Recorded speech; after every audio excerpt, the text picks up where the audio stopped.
I really don't know. It keeps going to that. What do you think? 'Cause I don't know. You like that song? I like that song. I can't see what's going on. I'm hoping that whoa, that seems really hot. All right, how about now?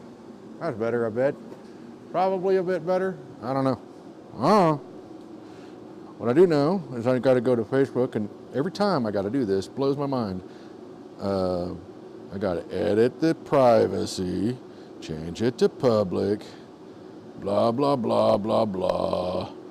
And then I can see comments on Restream. So, if you're in a watching, you just please let me know in the comments because I can't really see otherwise. As of right now, no viewers, which is fine. Which is fine. I don't give a shit. What I care about is I might need to.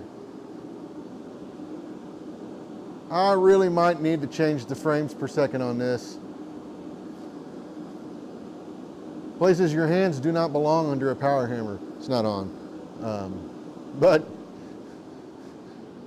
the way it's moving makes me think I need to probably change the frames per second on the power hammer camera. We'll see. See how this looks.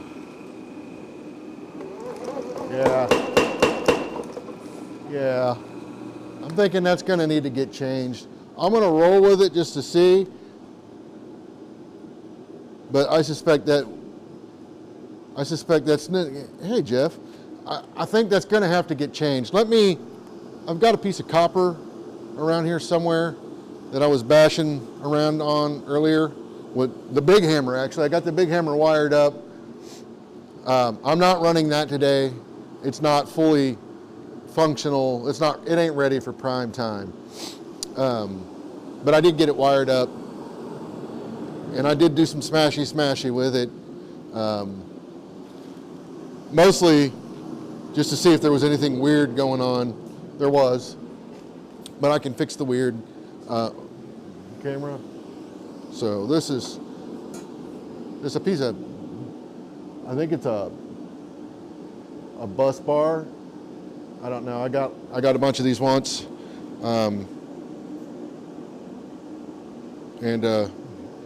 Yeah, I smashed the living heck out of it.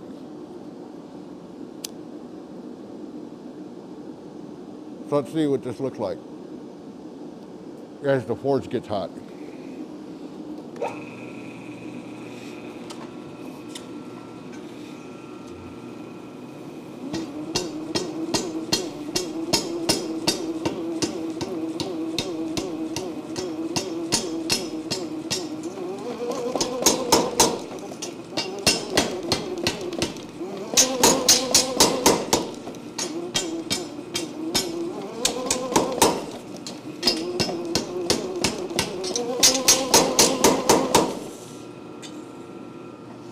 That's that view. Let's try this view.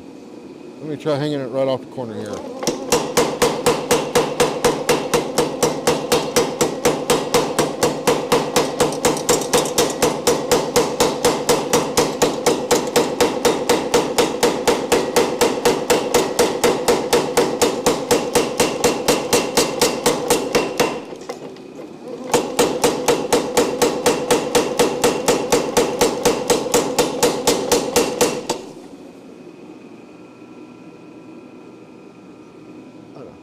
I have no idea how that looks. I can't see what's going on. Hi, Terrence. So I can't see what's actually happening. I do have a monitor on Anvil Cam, so I can see what's happening here, which I'm now realizing could be confusing. So because I'll think it's on when it's not, but at least now I can look up and look at this camera here and I can see what's happening, like, you know, all that good stuff. We'll see. I'm going to switch back to Anvil Cam though. I'm going to see if I can see something.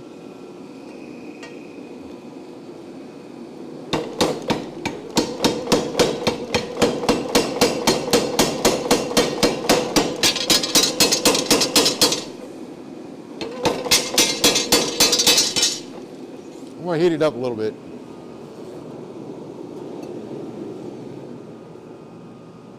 Which, by the way, you heat up copper, you most likely will need tongs. I'm not going to heat it up that much though. Oh yeah, it's got a nice color to it too now too.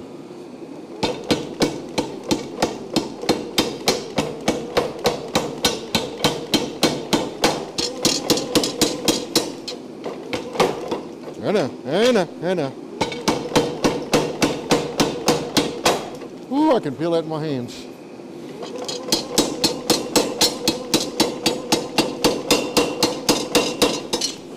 Forging cold is always unadvisable. But yeah, you can see the color change in that. That's pretty cool. It doesn't take long with copper. And something, as thin as this is, I would never leave this bar in there for the fat pit side to get hot, because the thin side will melt first.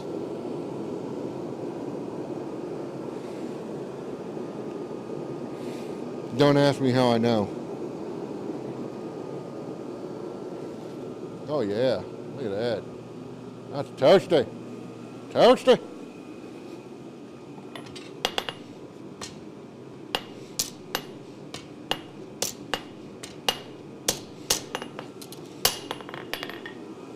All right, let's see.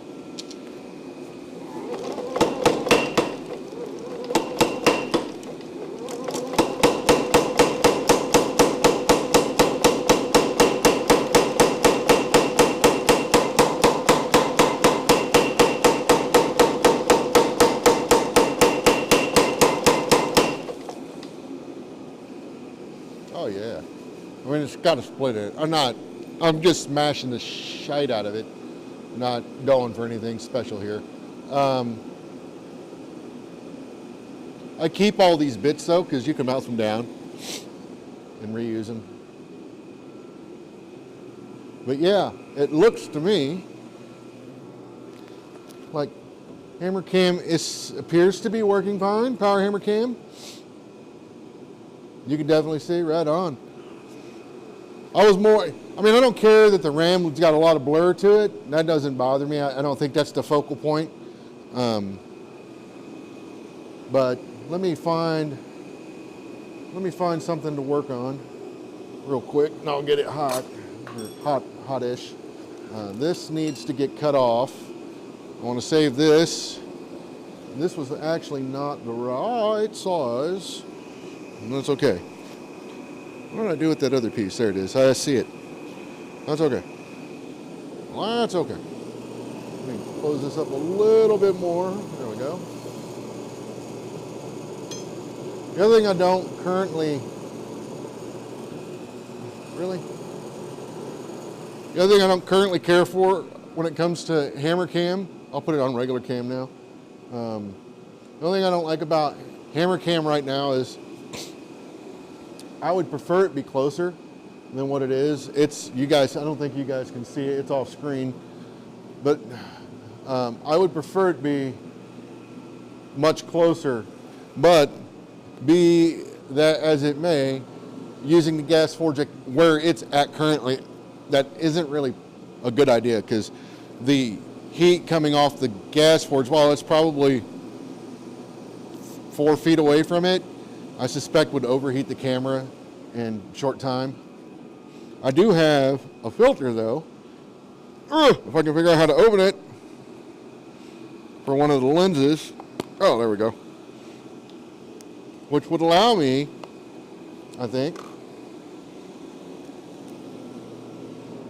to safely get close. I just don't know if it fits this lens or not. It is not looking like it does, which I think that makes sense because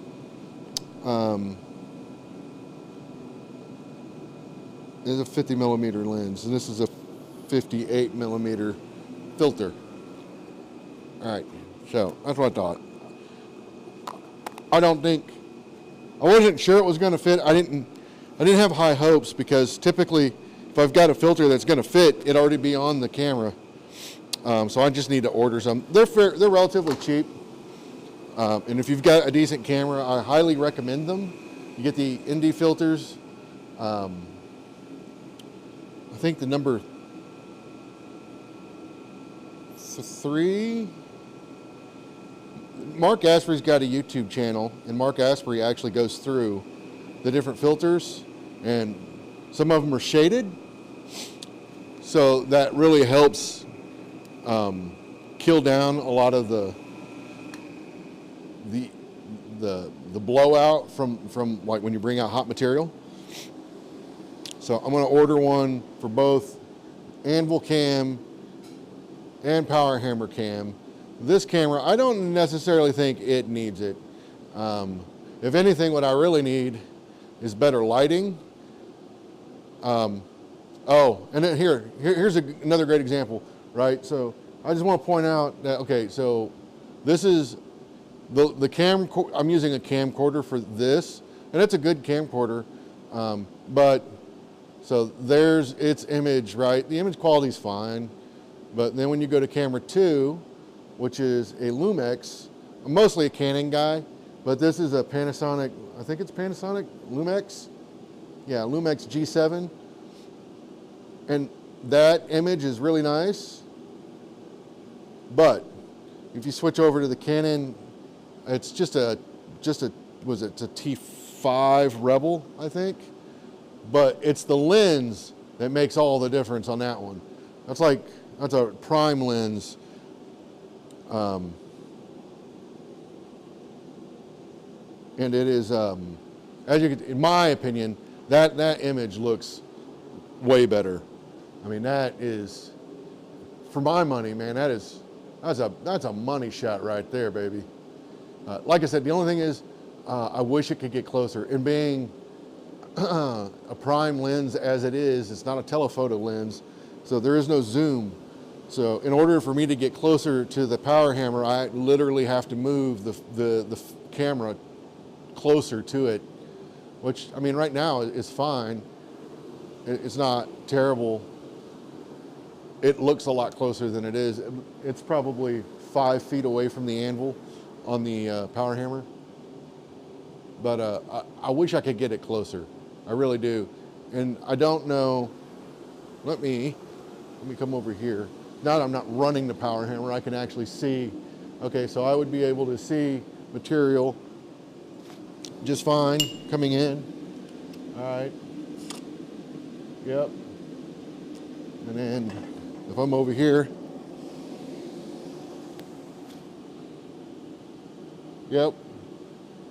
A little dark, but I think when it comes out hot, that won't be a problem.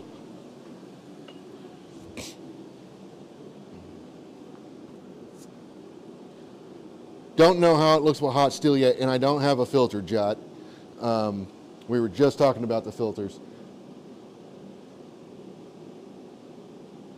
So, and then the other problem, Jot, is I could get the camera closer, but I would need to figure out where else to set up the gas forge, probably on the left side of the hammer somewhere, which needs some cleanup, which is actually what I plan to do. Not today, but the forge will be on the left side of the Power Hammer, about right here. So that way when I come out, it's close to the Power Hammer, close to the anvil as well. That way, going from forge, coal forge to gas forge, stepwise isn't a huge deal. And the nice thing about the big hammer, most stuff, if I'm coming off the coal forge for the big hammer, that's going to be pretty big stuff, so I've got time to get over there.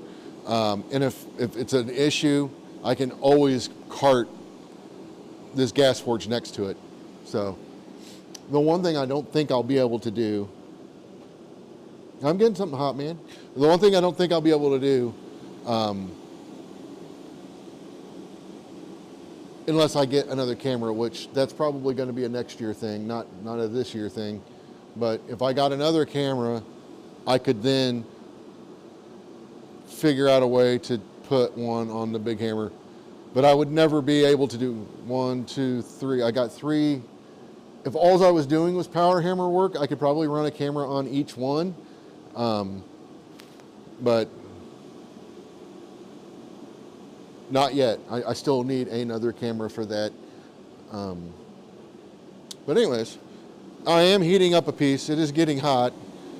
It is not by definition anything I would consider hot. I guess we could consider it a test run. I need to cut it anyway, so let me get it. Let's check out Anvil Cam again, because I changed some settings on it.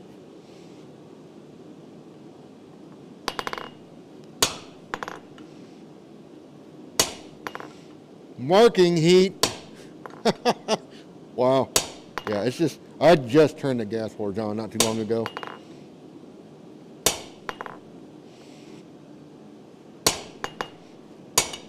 There we go.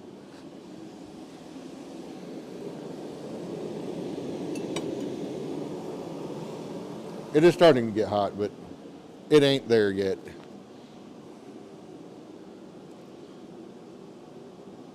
Lesson videos? I don't necessarily think I would call them lesson videos or even how-tos. Just like, here's Rob doing dumb things in the shop with a power hammer. If I got something I can show you, I will do that to the best of my ability, but I don't consider myself. Eventually, I will have a sizzle reel. Yeah, getting down with the terminology. I will have a sizzle reel at the beginning of all of these with a disclaimer. So, my disclaimer is pretty simple. I'm a trained moron. Do not do the things that I do. Your discretion is advised, because Rob is Rob, and, well, Rob says things he shouldn't. You'll see things you wish you hadn't.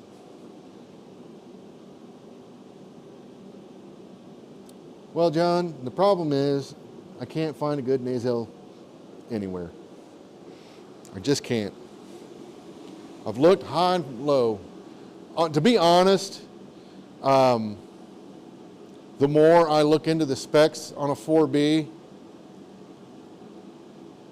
and I ain't saying no, I will never have one, but just looking at the specs on a 4B and what it takes, this shop ain't got the ass for that.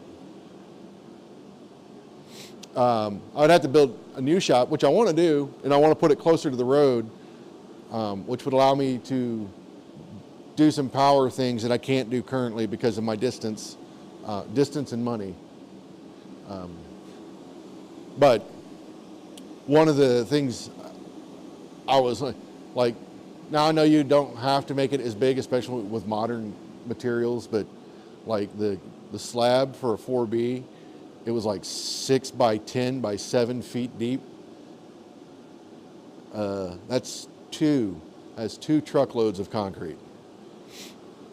I think I calculated that out to like 14 and change, 14 something yards. So that would be 2 loads, or at least around here. Because I think somewhere in the 8 to 10 range is about what they usually will fill a truck around here, I think. But anyway, that's a lot of damn concrete. That's a lot of damn digging too. My backhoe will not do that. But if I dug out a pit and built a shop around it, yeah. So Power Hammer Cam, you know what, I got so excited to use Power Hammer Cam, I did not oil up the Z Power Hammer, which I should have done. So you want to call it a how-to? Here we go. I will switch to Anvil Cam. So you can't actually see anything because you only see the anvil. I said Anvil Cam, I meant Power Hammer Cam. But when I start the day, I always try to oil all the spots.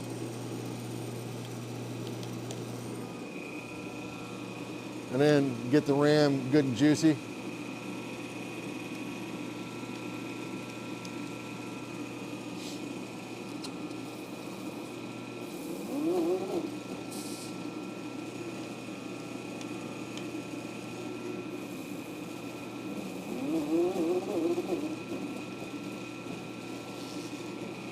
Oh yeah. And then I keep on the side of my power hammer, I got a cup holder on a magnet from Harbor Freight. One of these bad boys. It's a U.S. General cup holder thing. That was like 15 bucks or something, I don't know. Sure, you could make one a lot cheaper than that, but I'll tell you what, this thing works great. It holds, it doesn't fall off the hammer, and it holds my oil can great. Which I like, because it helps me remember. And I keep a little magnet under it as well to help, just to keep this from bouncing out. It hasn't done that, and it's got a pretty good, you know, you gotta pull it out to get it out. But I keep a magnet under it as well. Let's see. It still ain't hot, but it should be hot enough to cut. I took this damn hot cut out, and I actually need it. That was smart. Brain power.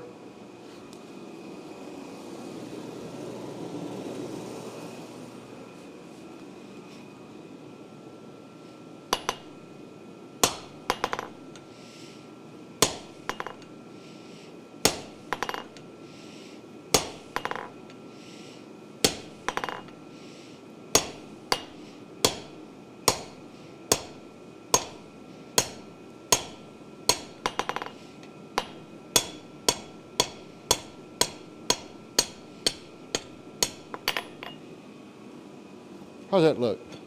That looks pretty good. The colors are almost about right. I wish I could bring it out actually hot, but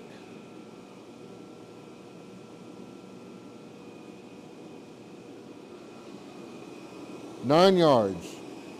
Okay, so still would need 2 trucks, essentially.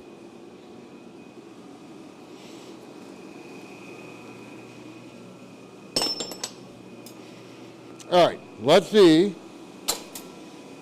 I'm gonna turn up the pressure on the forge a little bit.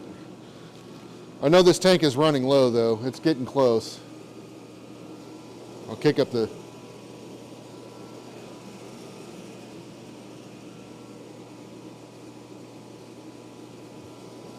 See if that helps get R faster, hotter. All right, anyways, I got oil all over my hand. So, I think the settings on the Anvil camera have made a difference.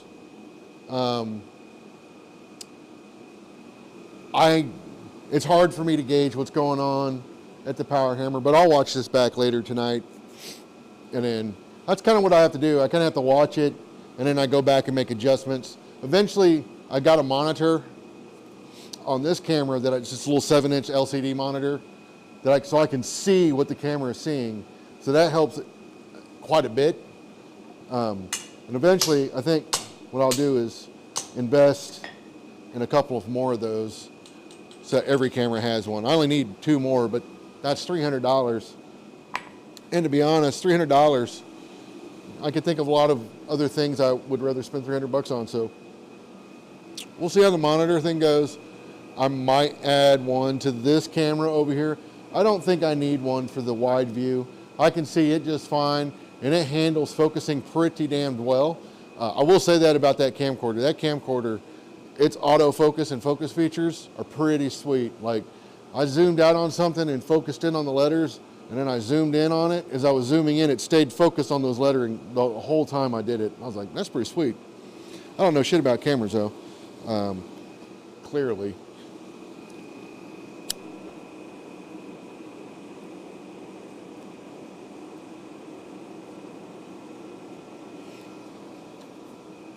So a fun fun fact about the 250.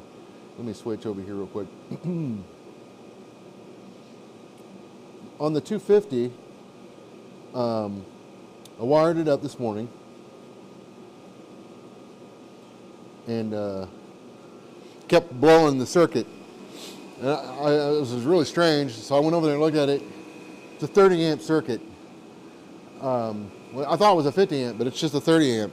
I'm surprised the welder didn't blow it already, but I guess the welder doesn't draw that many amp, or I've never cranked it up enough to draw over 30. So anyways, kept popping the breaker, making this horrendous noise. And I was like, okay.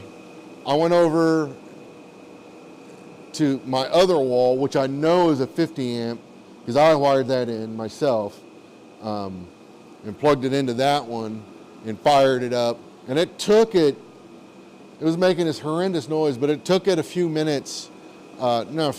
seconds, probably 20 seconds, just making this screechy, horrendous noise. But once it got going. And then what I discovered is the treadle in its neutral position right now it's down enough that it's disengaged the brake just enough in the clutch, just enough that it gets moving, and then from that movement, once it starts picking up a little bit of steam, it gets going, and then the treadle starts moving with it. And I was like, oh wow, look at that. And then eventually the die started smacking, which people say you're not supposed to do. To me it's whatever, but I get it. Yeah, you probably shouldn't do it all the time, but so it was just smacking. So I reached down and lifted the treadle up, and it made it stop. So the treadle is definitely going to need some work on that 250, which I already knew. We may have bent a little bit of the treadle, the bar coming up. What is it, the turnbuckle? We may have bent that a little bit, moving it, but it wasn't really impacting. I think what it mostly did was impact elevations versus anything else. It's not getting bound up anywhere. But the other thing is all the springs that were attached around the treadle, and there were like 3 or 4. Man, those things are so clapped out, it's not even funny. And they're like held together with baling wire and stuff. So all that's going to go. I was looking at some pictures of some other hammers, and none of them had all that going on. What I saw one had was a counterweight on the back, which looked like it was used to help keep it up. And then, you just step down. I would prefer a cleaner look like that. Now, I understand there's trade-offs here and there, but I don't know. We'll see.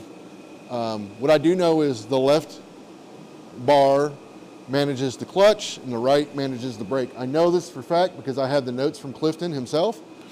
Clifton didn't give them to me, but they were handwritten by Clifton. But I have his notes on it. Left hand, you can see it, but the left side manages the clutch, the right side manages the brake. I can't imagine this being too dissimilar from a tire hammer. So when you engage the treadle and the drive wheel hits the tire, when the drive wheel hits the tire, the brake needs to come off the wheel. So I suspect a little bit of playing around with that will be required. But I think, when I'm looking at this thing, I don't think it would be, I understand why people wouldn't want the counterweight. I get that, because it would stick out beyond the back base, and I could see how that could be a trip hazard. But I was thinking about that, and I was wondering if there wasn't a way, like, when you're not using it, you could pull a pin and rotate it out of the way. I don't know. I just don't, what I do know is I'm not overly thrilled with the springs being held onto the treadle with a bunch of baling wire. Nothing about that is enthusiastic to me. The other thing is the motor clearly needs to be replaced. Not just the motor. So the way this hammer is currently configured, it's got a motor The motor's drive shaft runs out to a pulley with 2 V-belts. I think it's 2, might be 3. I think it's 2. Yeah, 2 V-belts. So it comes off to a pulley with 2 tracks for V-belts. And then it goes up to a bigger pulley that runs through a set of pillow blocks that drives the main drive for the flywheel. And that's like, I think 5 V-belts on that, maybe 6. This camera, this is another thing I have to figure out with this camera. This camera likes, power hammer camera, it likes to shut off after 30 minutes, so I need to figure that out. But anyways, so the things that need to happen is I'm going to replace all the belts. All those belts are worn out. I mean, one of them on the flywheel doesn't even move. They're just worn out. The 2 that are on the main, on the motor, those 2, one appears to be doing most of the work. And the other one is really loose and really doesn't seem to kick in until everything gets moving. And then I think it's just moving out of friction. I don't think it's actually doing anything. So essentially there's one pull or one belt doing all the work, which is not good. That belt's going to wear out. The other thing I've noticed, I haven't seen a good way to adjust the tension on the belts. So that might be something we need to deal with and or address somehow. I know that can get tricky on a big hammer though because of all the impact and such. So you know it's not going to be spring loaded by any stretch because otherwise that thing's just going to be bouncing around in there. But it would be nice to be able to adjust that a little bit somehow. We'll see. And then, so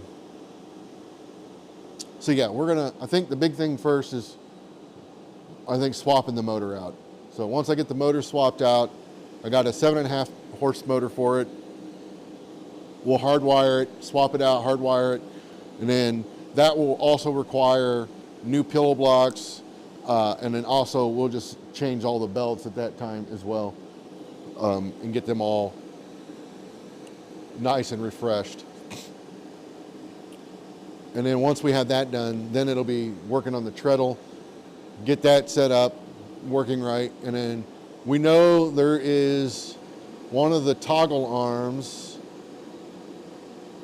has a lot of wear in where the pin goes through. I forget which one it is now. But yeah, it's got a lot of wear in it, which will require us to do some work and fix that. And I think that's going to be a relatively easy fix. But, you know, you want to do as best a job as we can.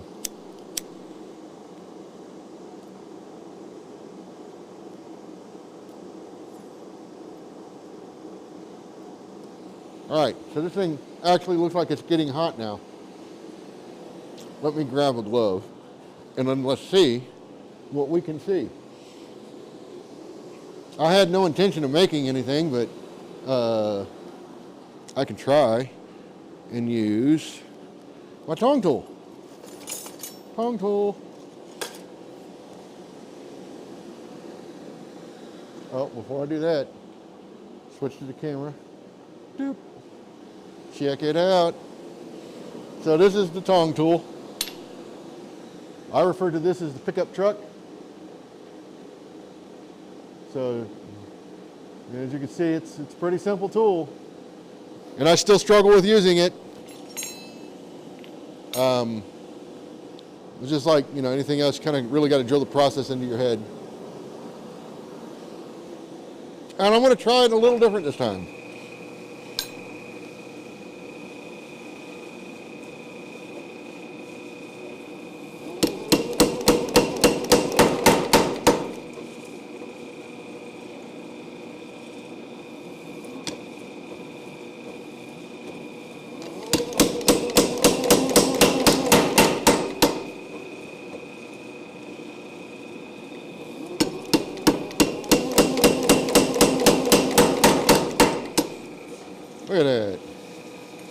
Look at all that fun you can have.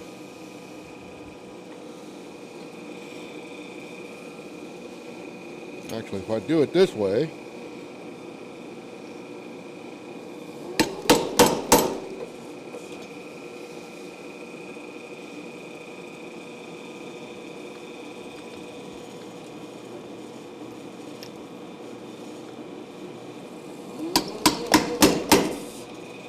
there we go. So it's got, this is 5/8. But, you know, I got a little boss there area.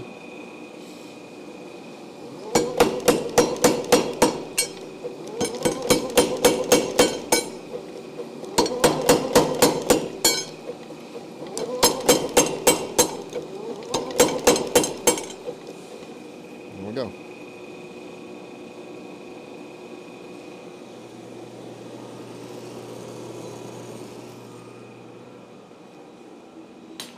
How did that look?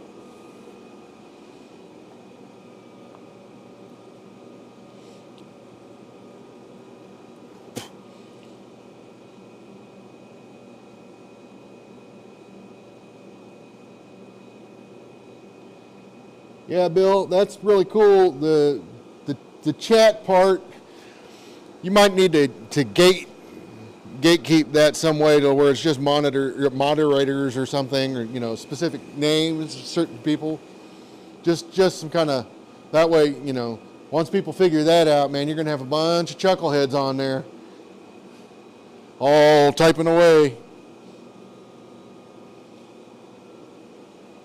But I've been looking at there's a couple of different tools that I found. The only thing is I haven't looked. I've only heard about it. The only thing so far is every mention of this particular app. It's I forget what it's called now. I wrote it down. But this particular app, it appears to be iOS, and I don't know if there is an Android version. And I am an Android user. I have an iPhone somewhere. I use the iPhone for my drone, so I have one. But what you can do a lot of cool things with it. But one of the things you can do, supposedly, is it will follow. You can configure it so that it follows the audio on a camera. So if you can do that, that tells me I could also use that same tool in the API to, like, you know, hey, when it hears, you know, keywords or whatever, it would switch for me.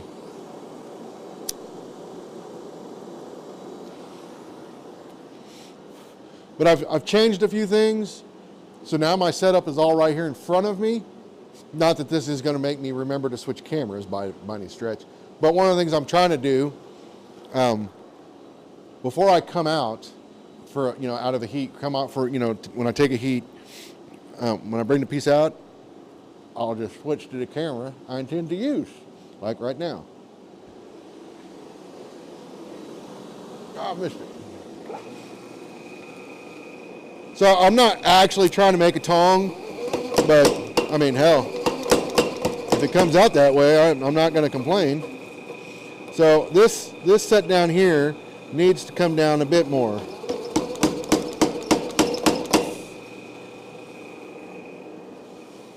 And that's where this tool comes in handy.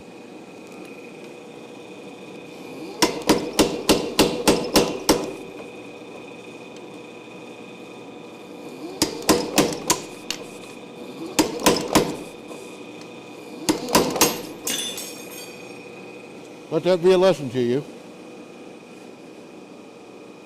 But I got what I wanted. It's cold in here. So I didn't have a good grip on it. Let me put this over here. Hey, and now that the forge is finally hot, I can switch over here.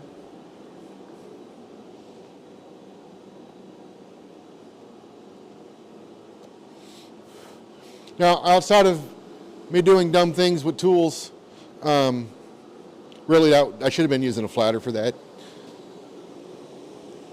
But outside of that,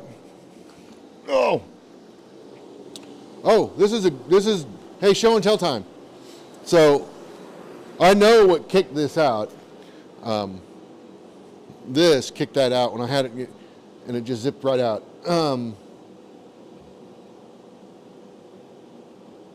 But you see how it's bent now? It was not bent before. And this is why I use thin handles. I would rather this thing bend before I do. Because I won't bend like that. I will break. So guys that put really heavy duty handles on their power hammer tools, I think that's for hammers like this. Now, big steam, if you're working bigger stuff, you know, it needs to be appropriately sized, but just keep that in mind when if you ever end up making tools for your power hammer, don't go over 3/8 on your handle material. Honestly, 3/8 is pretty big in my opinion. 5/16, this is 3/16. It doesn't have to be, it's just a handle. It's all it is. And I would rather this bend than, that's the other thing. You're not holding level, it'll zap you. So typically this will bend before that really happens.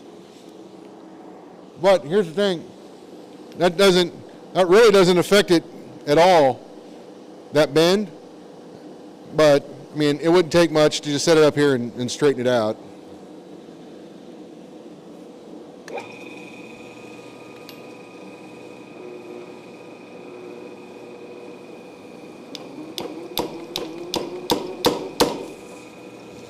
Straighten up.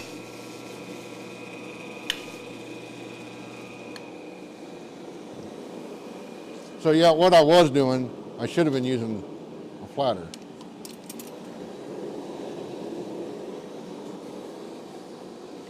And I turned it off again. And I didn't switch to the camera. Let me do that real quick.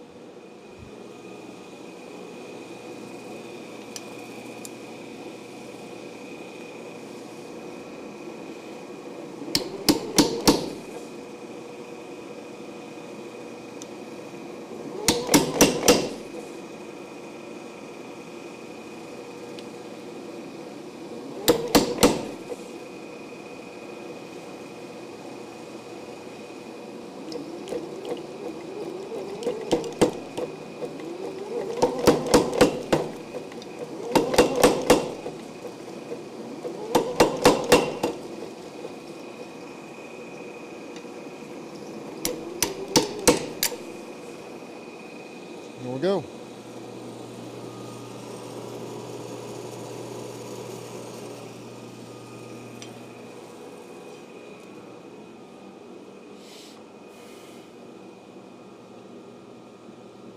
Take it easy, man. Have a good dinner.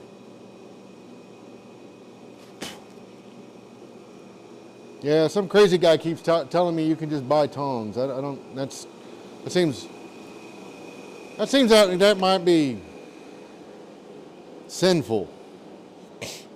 Says the guy that I need 90% of my tongs I've bought. Dinner time. Everybody's got dinner time. I will not have dinner time, but that's okay. I see how y'all are. Dinner time. Like you got food to eat. But I am kind of curious to see just how well the power hammer camera looks. I mean, just looking at it on the TV right now, let me stand over here. It looks good, but I don't know how it looks when there's material under it.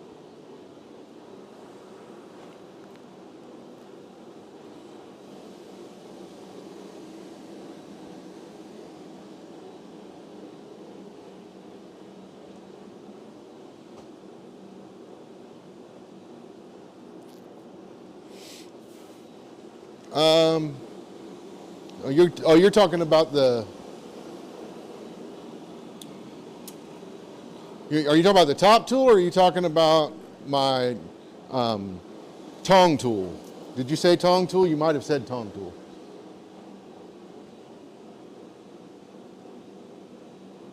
So if you're talking about the tong tool, let me switch cameras real quick. So if you're talking about this guy, which I don't really know what I call it a pickup truck because it kind of looks like, you know, you put some wheels on this thing, you know, you got a pickup truck. But it is, this one is 2 inches wide, so it's 2 inches in this direction, and I think 3 inches in this one. Let me double check that. Let me switch to the anvil cam, or the power hammer cam, because I wanted it to be essentially the same size as my bottom die. So it's a little less than 3 inches. About, I don't know, maybe 3/8.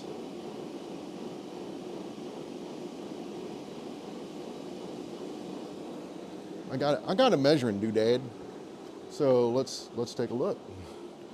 So I'm not lying to you. It is 2 inches, just under 2 inches actually, just slightly. It's like 1 7/8 inches. It looks like 1 7/8 inches, and 3 inches long this way. That can't be right. Can it be? Aren't the dies on the power hammer like 3 inches? It is, well, 3 inches. Whatever, yeah, I mean, it's 1 7/8 inches, 3 inch, and then this step down is 3/8. So that way, if I get my boss under here, and then I will never forge the boss under 3/8. Yeah, so I will say, you got to be careful. I don't know if you saw, you have to be careful. Well, I don't know, okay. I don't know why that camera is pointed, now I do, yes, never mind, I'm a dummy. But you have to be careful if you use it as a top tool. It's not that you can't, but if you're not careful and this catches on something, it can throw it out of your hands. So, I mean, it's really, you're much better off just using a flatter when you need a flatter. Use the right tool. But yeah, you can kind of use it as a flatter if you wanted to.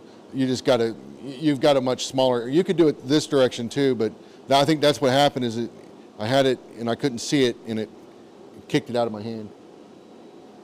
But yeah, I need to make a table for this to put here so I can keep some of these tools up there, but this is my flatter that I use the most. I don't know if you can tell. This guy, it has seen some action. But this one isn't, I don't have flat ends on it, you know. I didn't care. For me, it was a flatter. But what's nice is you can, I don't know if you've seen this, where you can turn these upside down and use them as a taper tool. So it's not easy or ideal, but you can do it.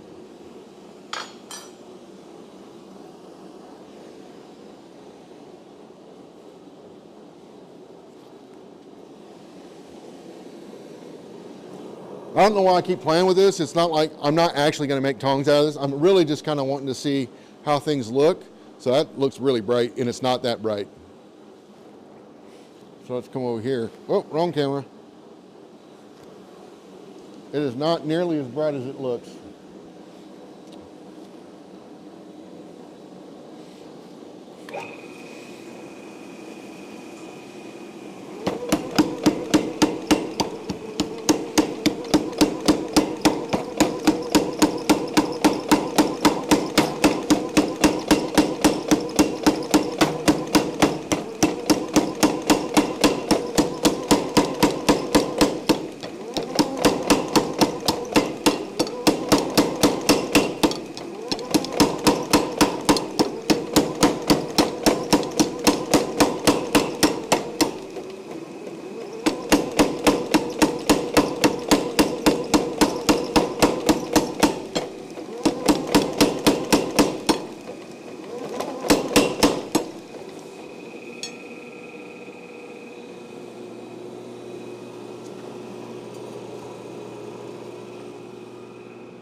John Perilou jack stand.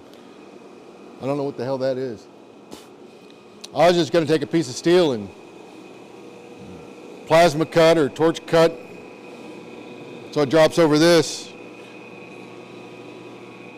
And then I can remove my sand bolt and then use that to lock it down.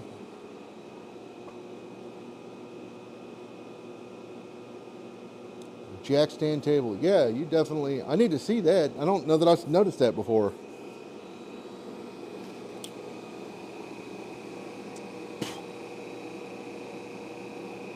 Yeah, I was just going to be, and mine's going to be kind of low, and I don't need a lot. I just, like a couple inches, so maybe like a 12-inch piece. And then I've got a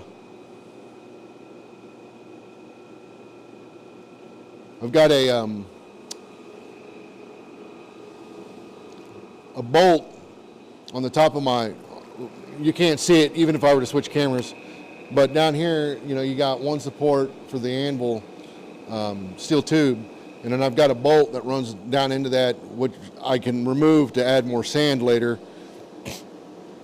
But my thought is I would make the table come down, and then I can unscrew the bolt and put a big washer on it and then screw it back down, and that would hold the table in place just to keep it from, you know, doing a lot of the getting its twist on. It doesn't need much. I mean, like the one on the 250, it's free floating. I mean, it's not, and it doesn't really move. It's locked in there pretty decently. So we'll see.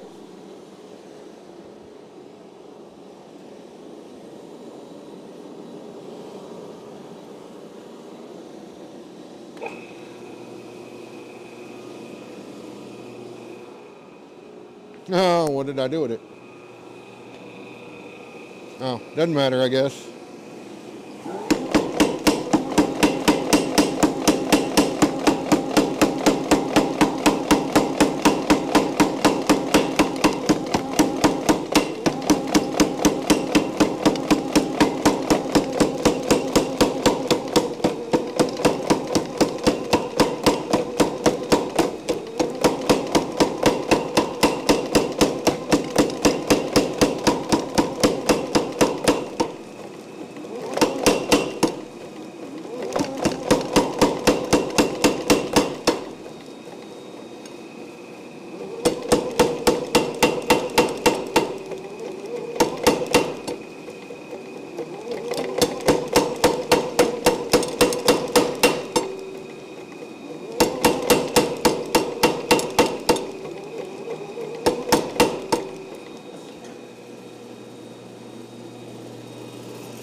And did not come into this with the intention of making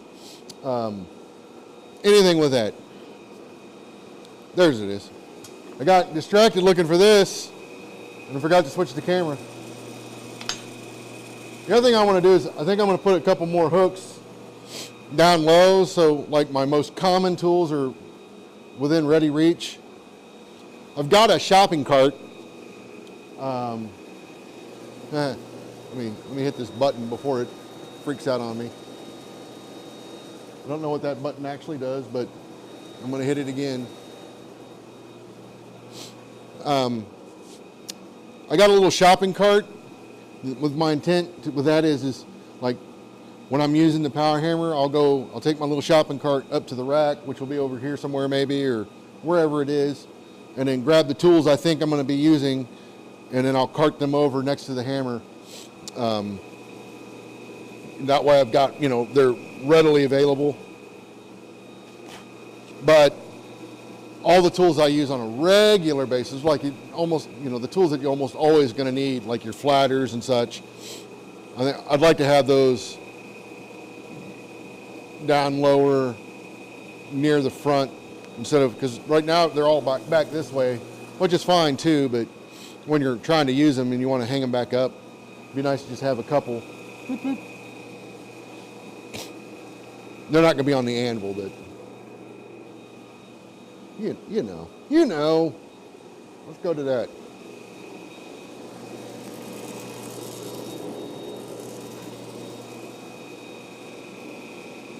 All right. So that's sticking way up, which I don't like.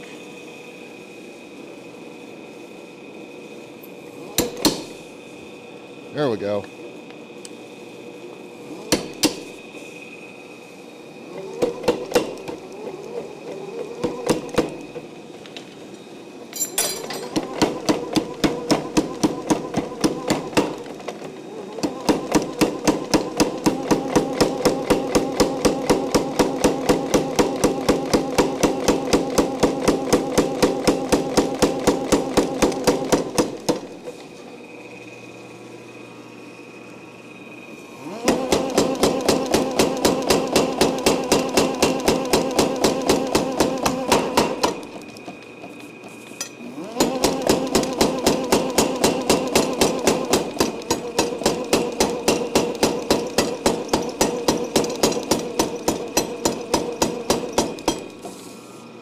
Hell, I don't even know what this material is. I think it's sucker rod, but I don't know for certain. And that that is way out further than it needs to be. So likely, we'll see. Likely, if I continue with this, it'll be like a really small set of pickup tongs or something. But I'm not gonna continue messing with this particular piece because it wasn't the plan. Wasn't the plan, man. Get this off of there. So I'm gonna put this back down here.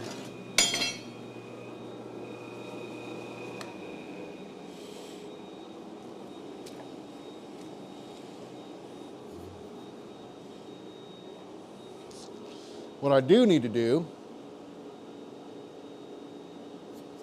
is make some punches.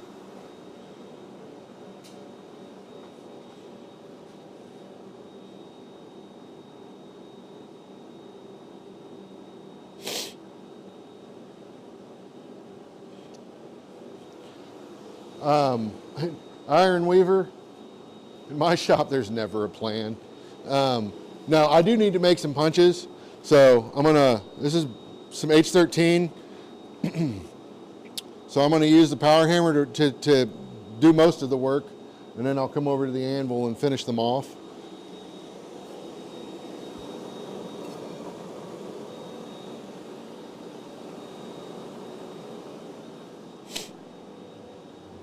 And I've got one punch, but I was never really.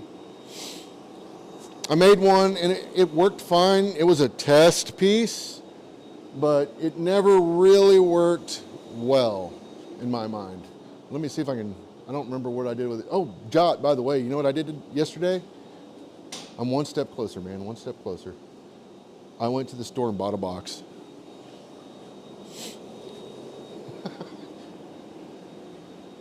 I did buy a box. So now I have a box. It's actually, and the hammer is sitting where I can grab it on the way into the house tonight, and it will go into said box and be shipped, hopefully on Monday, provided I don't forget. Where in the world? I have too much stuff up here.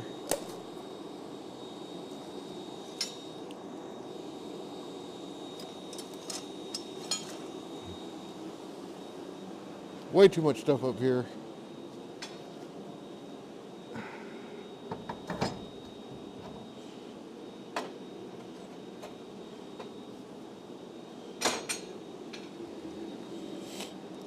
Start cleaning this off.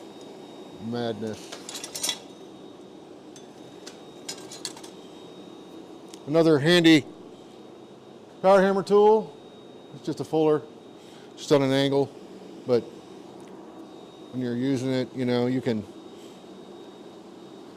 get in there and get stuff done. A pair of pickup tongs that Paul made me. You wouldn't know it because he didn't sign the damn things. I have helped with a lot of the shop. So is Iron Weaver Paul?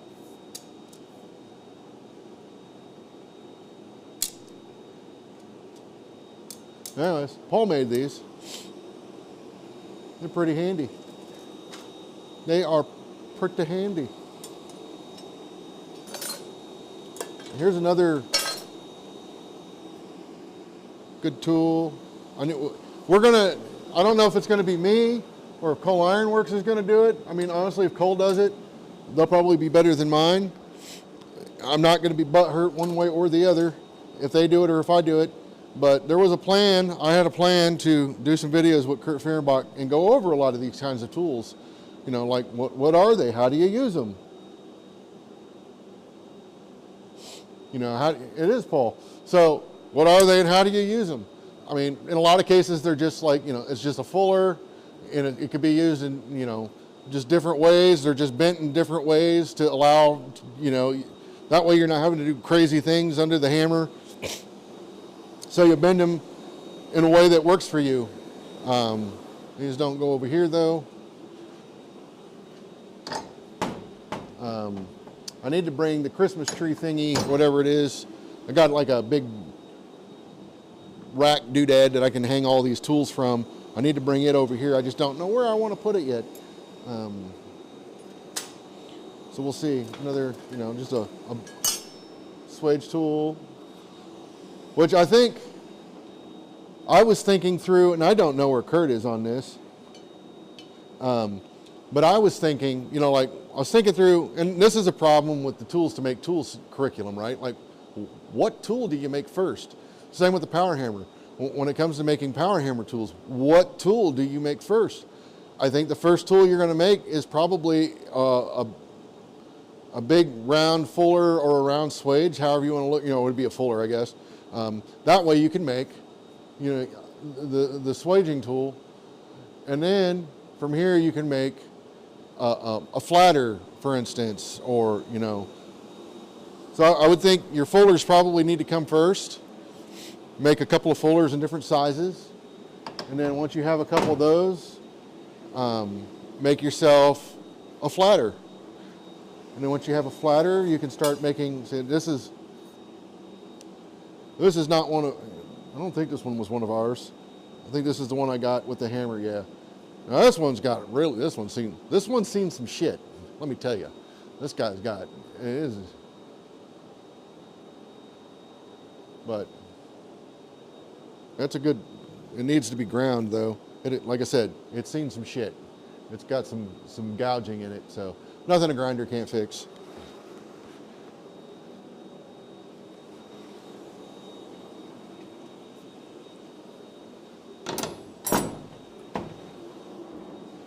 But while I wait for this piece to get, oh, it actually got hot already. So, I'm going to try something. Remember, children, Rob is a trained professional moron. Don't do these things at home.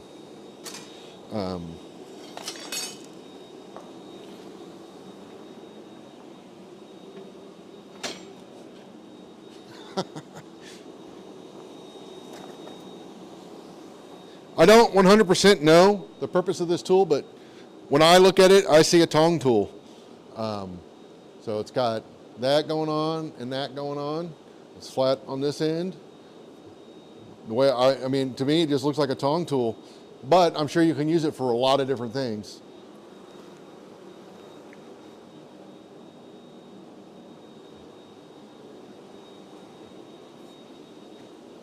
But I don't need that right now, and it doesn't really belong on my forge table, which I was going to use, but because of my current situation, I cannot. This is like a tapered fuller. This is a round one. That one has been flattened on one side.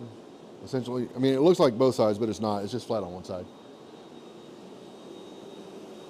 You like cool things with this too. What I don't like about this, and I'm thinking I'm going to make another one. I don't know. I made this one. I didn't make this one, but I want to make one of these, and I want to make it a little longer, and I want to make it out of bigger material so I can punch a hole in it. So That way it's got a hole, and then I've got a way to hang the damn thing up. Because it tends to find its way onto my my TV tray or my vise, which is where it's going right now. And then I'm like, where the hell did that thing go?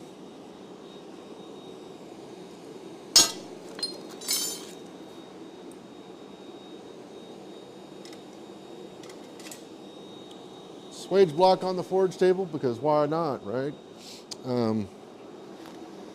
It's nice about, this is the Derek Melton swage block.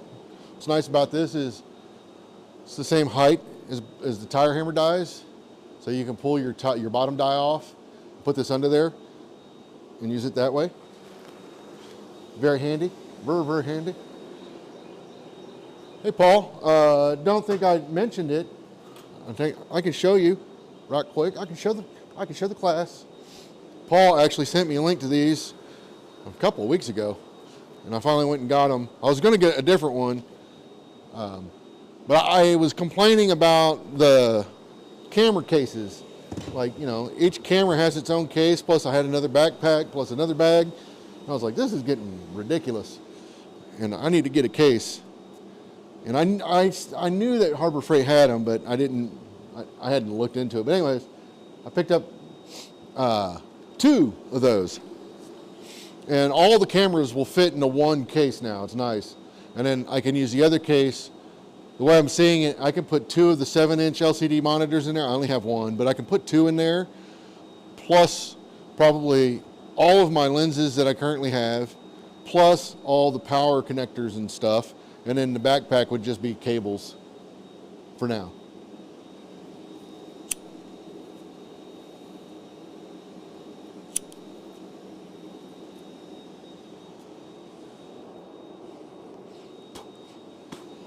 All right, that. Oh! This does not work very well. I have another one. That might work.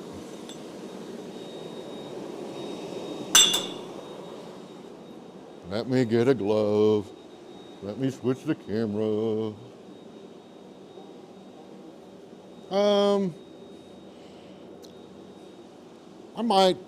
I might bring the camcorder, but not all of it. Well, I mean, I could, but I don't foresee using all of them, to be honest.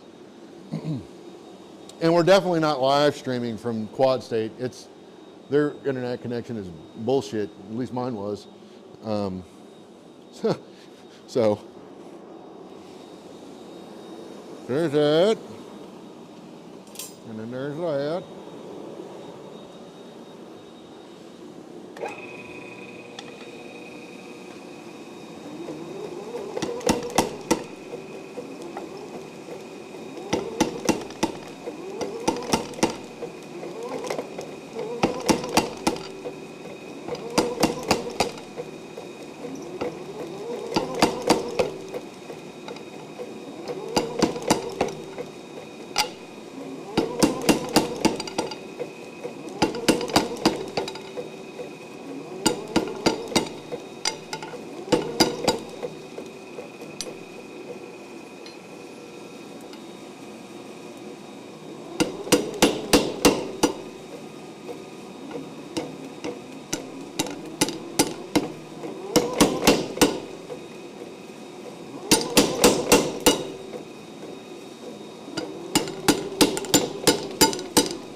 Terrible.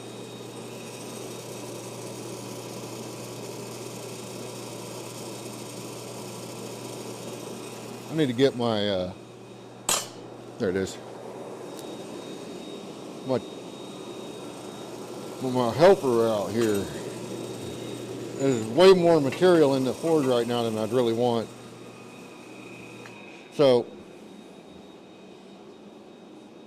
yeah, so as far as the cameras go, I don't know. We could set up, I mean, people are morons though, man, and that's an expensive camera, so I don't know. I'm gonna I'm going to verge on the side of no, because morons, I mean, really is what it boils down to. People are morons. And some are, I don't think they mean to be somewhat disrespectful morons, but they're definitely disrespectful morons. I mean, you guys have heard me rant about it before. If you're going to use another person's tools, you should return that tool in the same condition or better than you received it, not in a much worse state. Handles, I'm not talking about people breaking handles on top tools. That's just going to happen. That is what it is. So that's not what I'm referring to. But like, you use somebody's tongs or you bash up somebody's anvil, man. It's just not cool. Yeah, that's where I'm at with it, Paul. It's just not. I don't know that it's worth the effort, to be honest. If I did take the camera, I would run it handheld and only use it to film other people doing stuff, which could be fun. So I might do that. But I don't know by quad state if I'll have it, but I've really been looking at one of those DJI action cam things. It's on the gimbal, and it's only about that, but I think they were like $500. I don't know if I want to spend that much money on one, but for something like that, that'd be really cool, especially on the gimbal. You can walk around with it, and it doesn't. You're not getting Blair Witch, shaky cam, which I hated that movie for that. I get it, what it was supposed to be, but at the same time, it just drives me nuts. And then it set off a whole fucking trend of movies doing that on purpose. That just irritated me. Like, come on.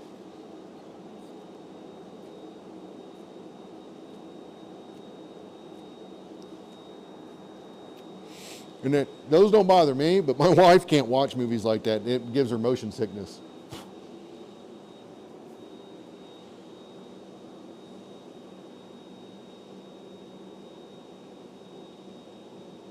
Oh, Bill, I mean,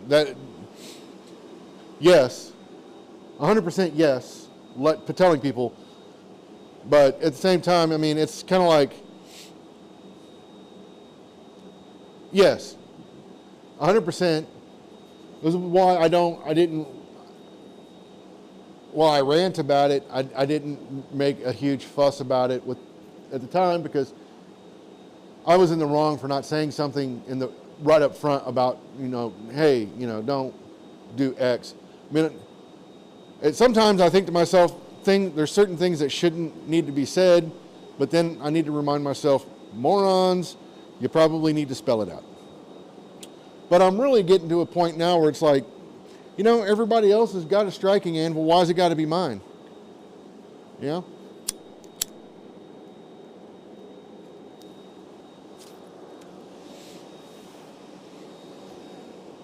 Go tear up Paul's, damn it.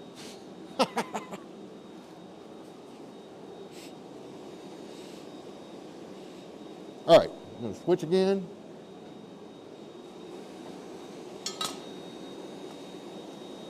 I made one of these I think last week, and it just wasn't,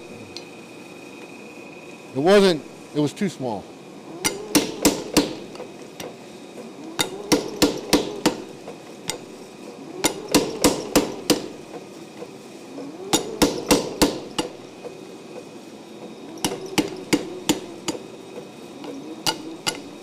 Hey.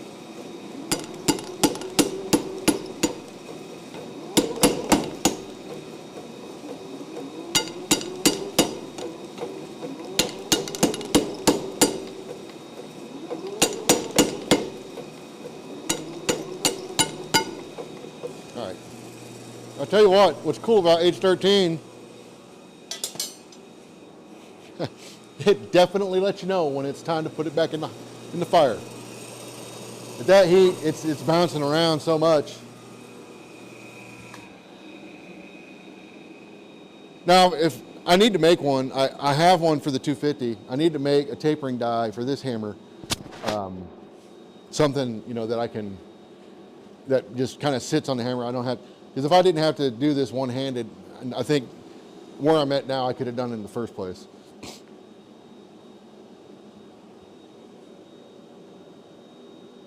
Yeah, Paul's way nicer than me. Paul has a problem about telling people no. So if you ever wanted to know,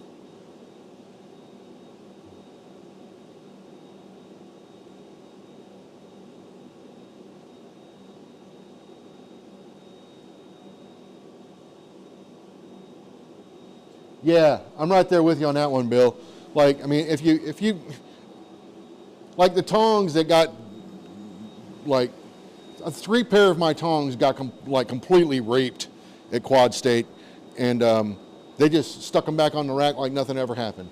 They didn't even hide them. They just kind of stuck it back on the rack and walked away. I mean, you had to have known. You did it. But yeah, we've seen a lot of that at Goshen too, where people do things and then they really like to hide stuff in the coal, and they like cram it under the coal. I found a couple of things in the past that were damaged, and then they just kind of crammed it down into the coal and pretended it never happened. Yeah, if you ever want to know how to, Paul doesn't know how to tell people no.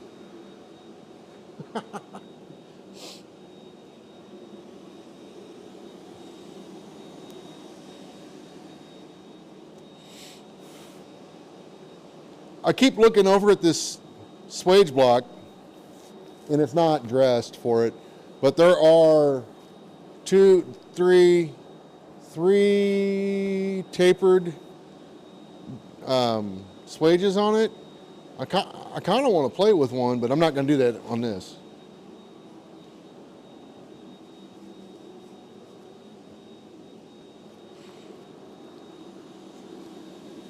So this is where it's going to get fun. Fun? I don't know. What do I do with that tool?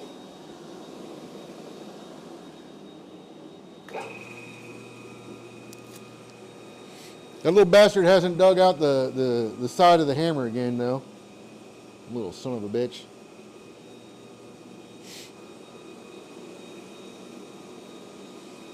Oh. If it were a snake, it'd bit me.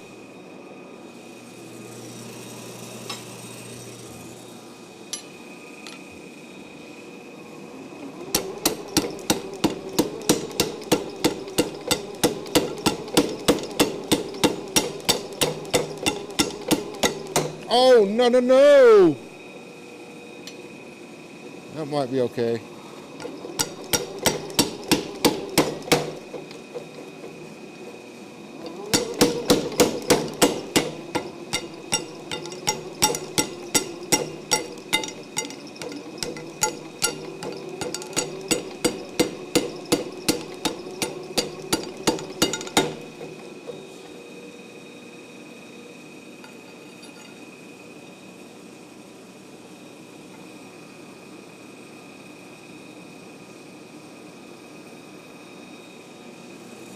I can extend that taper down a little bit more and probably get that out. It's got this moved out from under me and put a nice ding in it. See, now if Paul were here, I could hold that damn thing and he could just do the thing, and it's all Paul's fault. I blame Paul. I do not. I do what I need to do is I've got a piece of forklift tine that's like almost the perfect size for making a tapered die. So what I really need to do is cut that piece out and do that.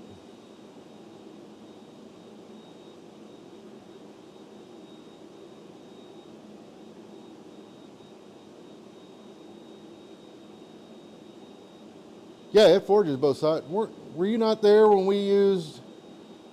Oh, I guess you weren't there when we used that over at Jamie's place. So you can have a top die and a bottom die. It is not...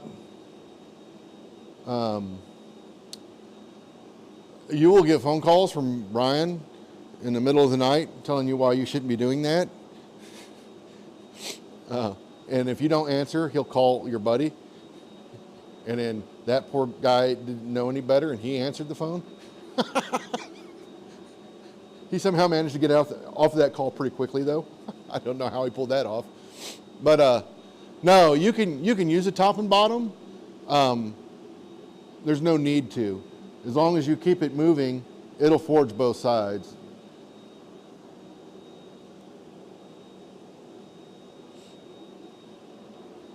I mean, because like I did it over at Jamie's. I just took a piece of rebar playing, like we had just put those on there, and I was like, man, I really want to try that. And I took a bar and I was just like boom, boom, boom, and I looked at it and I was like, whoa, drift.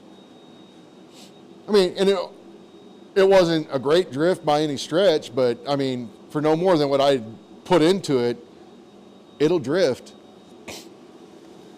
But I think you don't need it. It's more than you need. And then the other problem, I do want a taper die, but I would rather have a saddle tool that I can drop in the saddle. That way, when I'm done with it, I can pop it back out and do other things. Now he's on Facebook. What the shit? But yeah, you can do both. It's not necessary, and I think it's easy to go. Well, okay, so you also run into the problem, right? Like where those dies are coming together. It's only getting impact, you know. In that, I mean, it's the same with a flat die technically, but it would probably cause more damage to both dies versus, you know. You shouldn't be on a taper die for certain. You probably do not want to be clapping those dies together. I have a drink. Oh, son of a bitch! I know where it's at. I will be right back, and then I will continue my idiocy. I left my drink all the way out here. Ugh. Let's see how far the microphone goes this time. At least I think I left it out here. Yep, I did.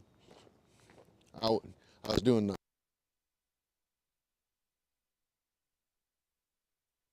here before I came into the shop. I left my drink outside.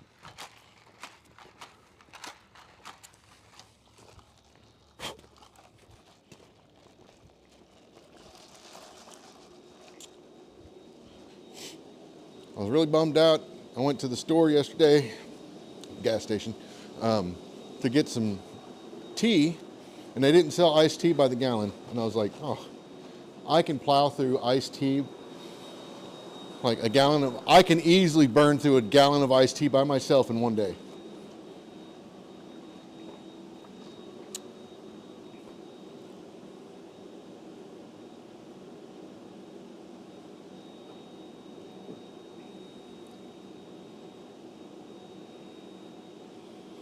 If you extend the taper over, it can. But this one it's radiused pretty well. So that wasn't really the problem. The problem was it jumped and dug in. But I'll show you after to do this. So I'm going to have to put it over to forge that out.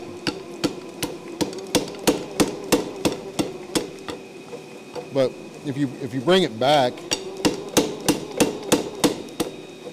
it won't be a big deal.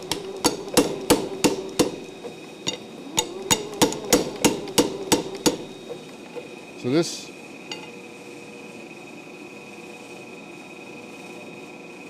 trying to see if I got that out. So yeah, I got it out. I don't know if you can see it on the camera very well, but I didn't get it all the way out. But I think once I round it up, it'll come out. It's right there. I can just catch it. But yeah, if you're feeding it in, then yeah, it's gonna chop that down. But this has got a pretty, it's not super radius to be honest, but it's got enough radius on there that it doesn't seem to matter much. And I'm always, once I get it going, and feed it, then I start bringing it back. I don't know if you can see that. So I bring it back to take those marks out. Because what goes on the other end, I don't care so much because it's going to get cut and then welded. But this is, at this point, this is longer than I want. I had to fix it, but I'm not going to let this material go to waste. So I will make a different tool out of that.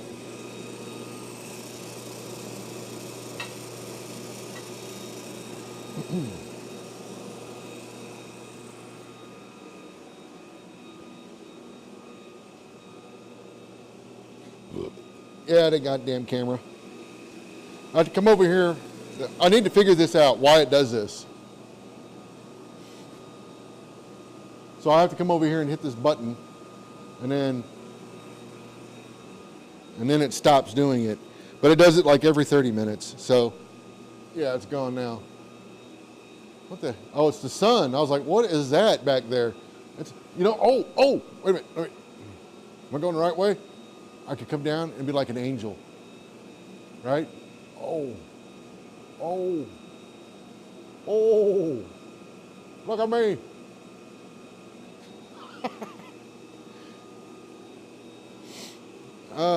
Nobody ever fall for that. Nobody. So yeah, that got longer because when I forged out that problem, a lot longer than I wanted.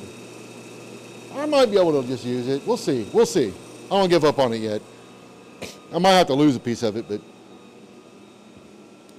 that's fine. That's all fine. It's all fine. Everything's fine. I'll try to use a flatter on it to round it up on the flat die versus that taper die. Probably should have done that in the first place.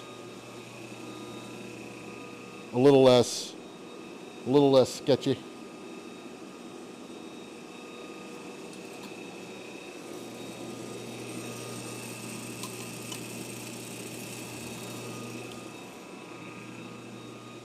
Of course, I covered it up with other tools.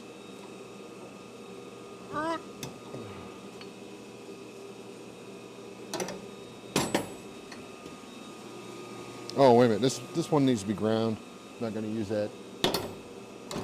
What do I do with the small one?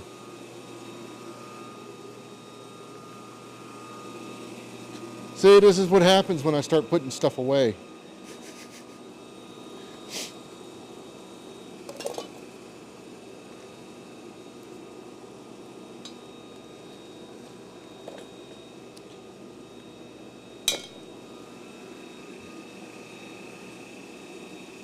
Is that it?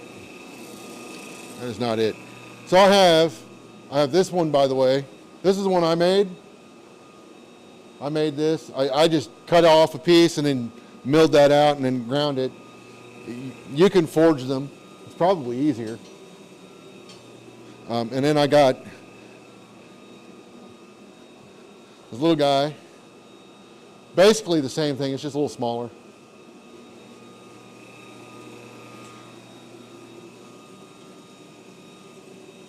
And then somewhere around here, I hung up, I thought, a flatter, a smaller flatter, but I don't see it. I just don't see it.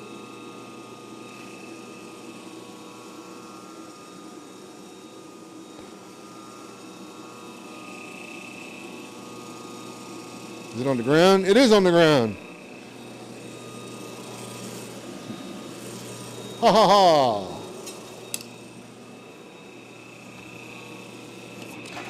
Oh, hey. Hi. Boom.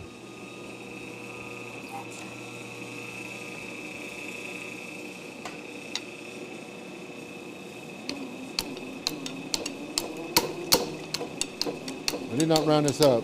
I should have first. I mean, taking the corners off, but whatever.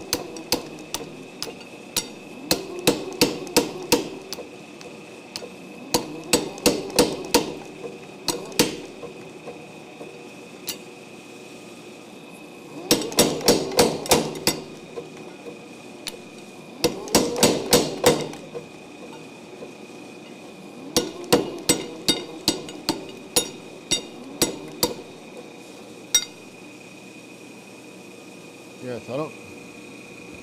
Still plenty bright on the camera, so that's something I want to work on.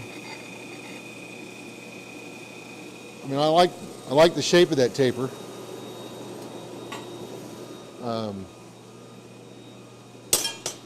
That there. Look at it. This thing is mint. Just noticed. I thought it felt funny. Again, nice thing about using smaller material for your handles, they're easy to fix too. But you don't feel as much shock in them.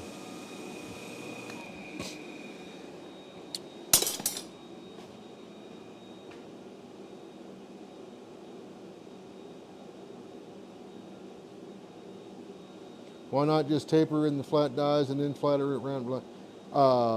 Because I suck at that. Simply, I suck at that. Something I'd like to get better at, but when I'm working on a piece of material that's exceptionally expensive, I'm taking the easiest route I can to not screw that up. I started it without the taper tool. I got it close to where I wanted it, then I pulled the taper tool up to get it the rest of the way. But yeah, I mean, ultimately it just comes down to I don't have the skill right now to just do it on taper dies. Now, I'd like to get there at some point. And I've not done, I've done tapers on the flat dies. I just haven't really done a lot of them. And to be honest, when we made the square drifts, we did those without the taper die. We didn't think about that until I think we were almost done. And then I was like, wait a minute, I got the doodads. But by that time, we were pretty much done. So it was like, well, whatever. But yeah, I mean, when you're working on expensive material, I mean, in my opinion, that's not a great time to practice. Even though that's technically what I am, because I don't know what the shit I'm doing. I just know that the taper dies makes it easier. Typically. Oh, there it is. I was going to say, when the hell did I put my drink this time? I went and got it.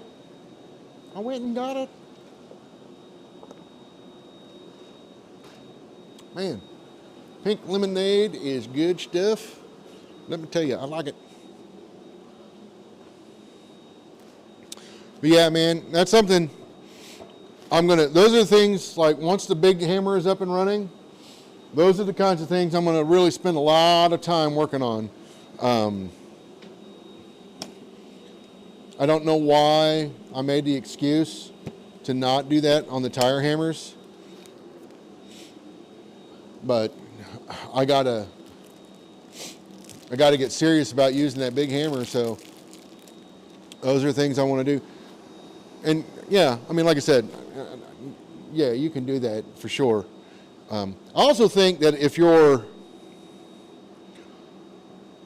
let's say you're working on a bunch of like pickets for a fence or something that all need to have a taper on the ends of them. In my opinion, that's when you put a bottom die on and just start hauling ass, and just do as many as you can.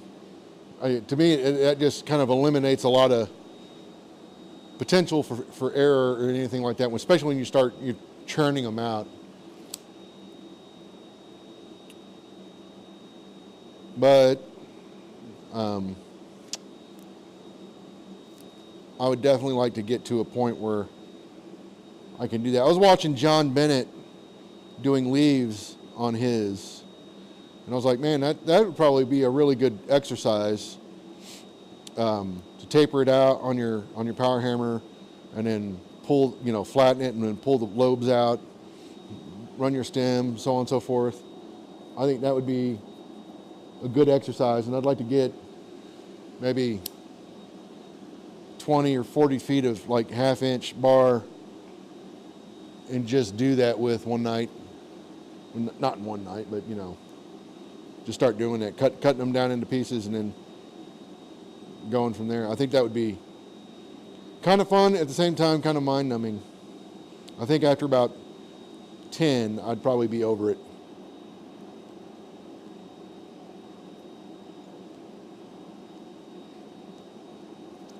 But there was a time, every time I lit my forge, there was a time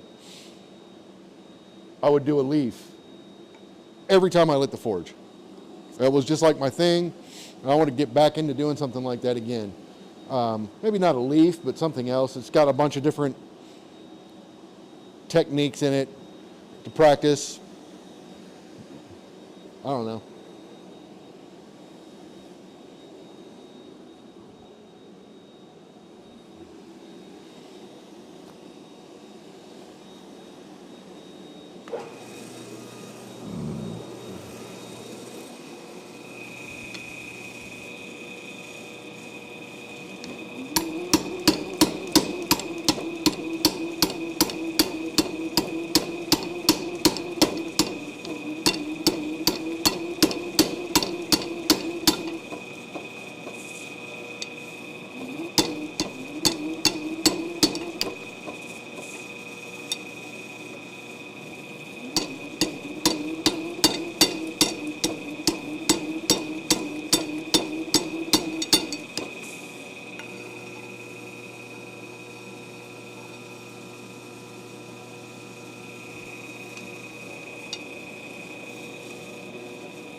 A little bit more refining on that, just that end.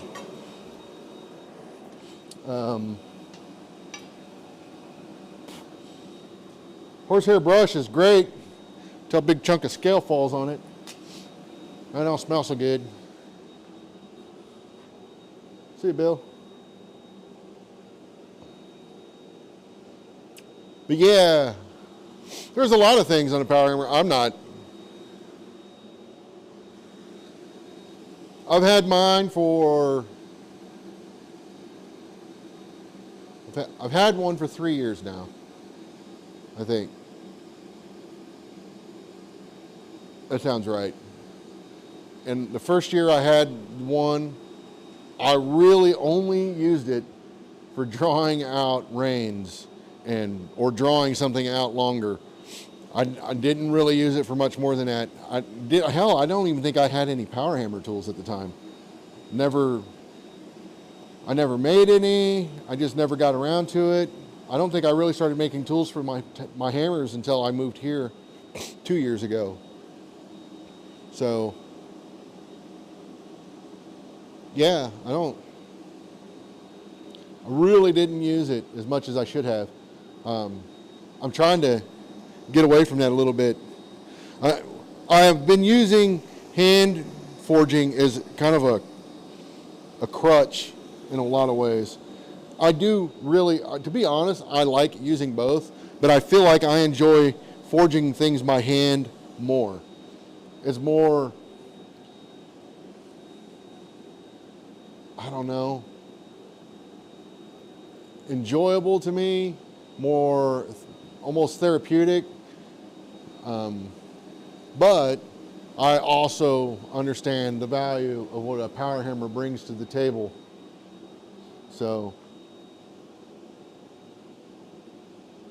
Now what John Perilou needs to do is a Kirk Fehrenbach power tools to make tools class for the power hammer. And get Kurt to do it. I don't think, honestly, I mean, he's still getting around pretty good, Clay is, but I want to say that he He said something about not doing any more classes. I may have misread that. Maybe he was just talking about that particular facility. I'd love to take a class with Clay, though. That'd be cool. But Kurt, I think, man, this is a man that uses a power hammer day in, day out, and was mentored by, Clifton. And I don't know. I've never taken a class with Clay, but I would fathom a guess that 80% of the tools Clay is teaching people how to make came from Clifton.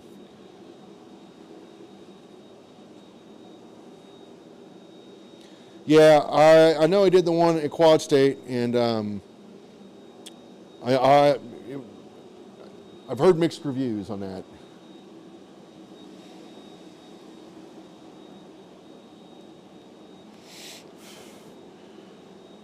Kurt, he did a demonstration. He didn't, he did his demo down in Texas, and then I don't remember what the time frame was that he was working through. But dude, he made enough tools to fill like 2 6-foot fold-out tables in that time frame. I mean, he was just churning and burning.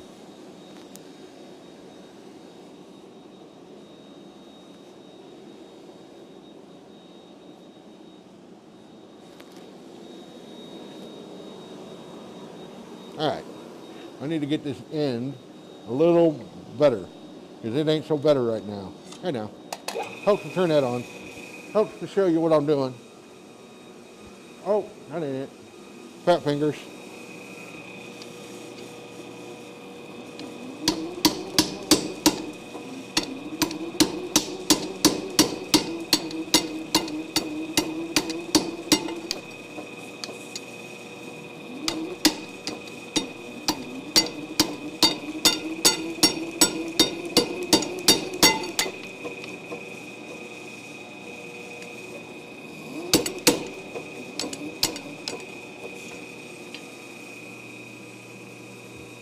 Ain't much better, but I need to cut it anyway, so I don't think I'm gonna fret that much. I need to grind this damn. I keep forgetting to do that. I'll be right back. Let me mute. Let me mute this damn thing.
So let that be a lesson to you guys.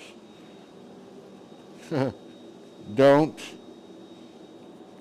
smack your hot cuts with a ball peen hammer. Otherwise, you'll be doing a lot of grinding.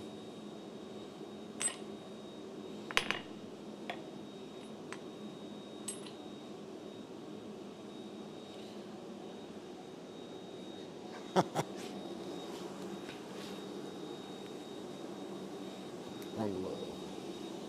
Wrong glove.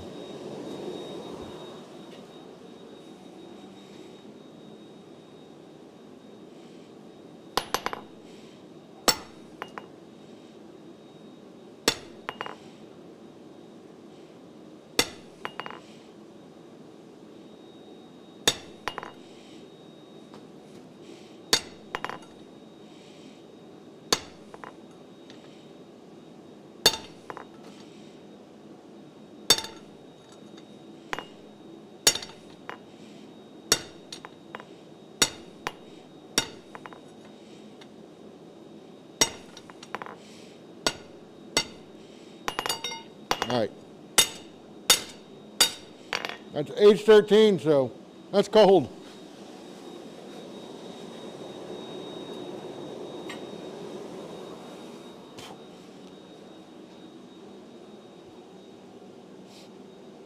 But yeah, the hot cut, somebody, or was it you, Jot? Somebody challenged me to cut through a piece of 7/8 with a 1.5 pound ball peen hammer. Might not have been you. I won't blame you for that shenanigan. But yeah, that thing took a hell of a ding, because like the first or second hit I missed. Such a small face. And I went wham, right there, put a big old ding in it. So I had to grind that off and reshape the blade. Normally it's not that bad, but that one was bad.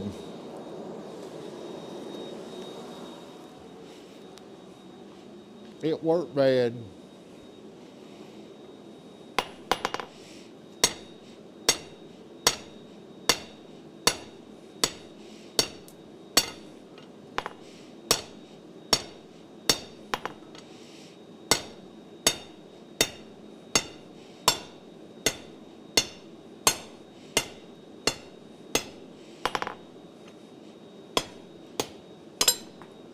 Did not mean to do that, but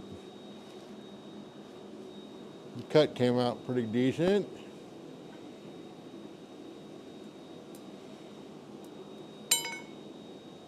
So I'll go get that piece so women and children and hippies don't inadvertently step on it.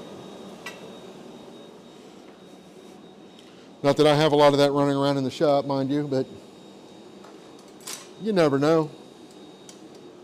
You never know.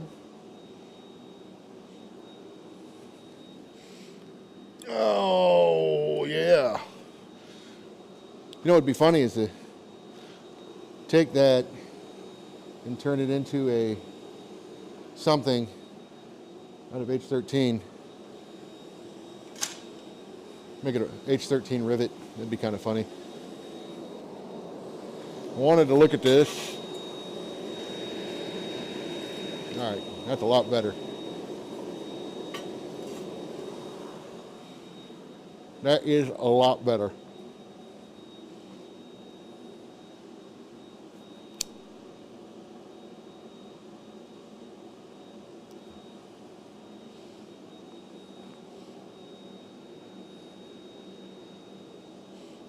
Hey man, I don't know how many people are watching on YouTube, Debaka, but we got those people, I think, maybe 3 or 4, I don't know.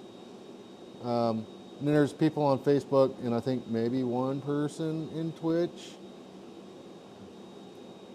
Yeah, I don't know. Unfortunately, you can't see each other's chats right yet.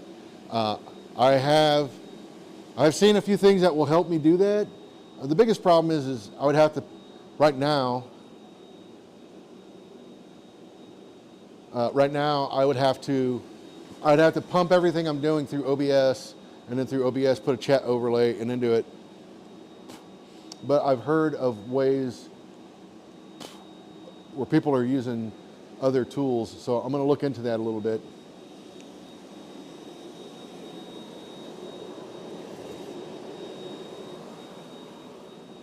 Okay, let's get this ready.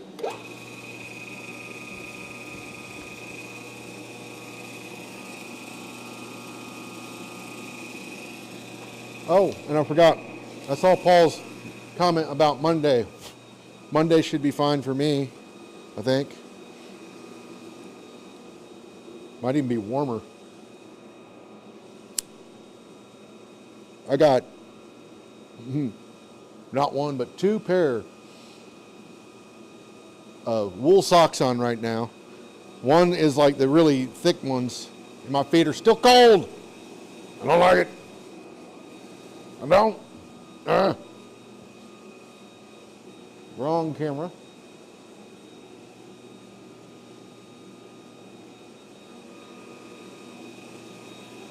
And let's see what we get. That's pretty round, but this is a little higher, so I'm gonna make that the top. Looks a little higher anyways.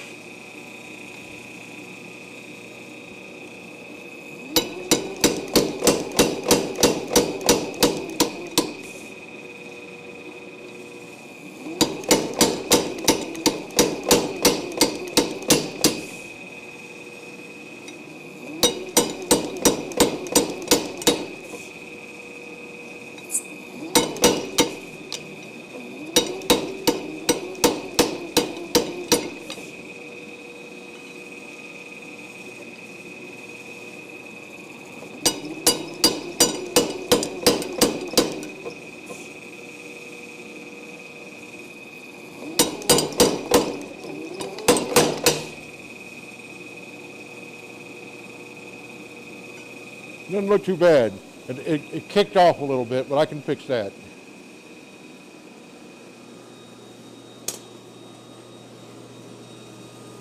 Not too bad. It's got a little kick in it, but I can, like I said, I can fix that. I want to take one more pass though.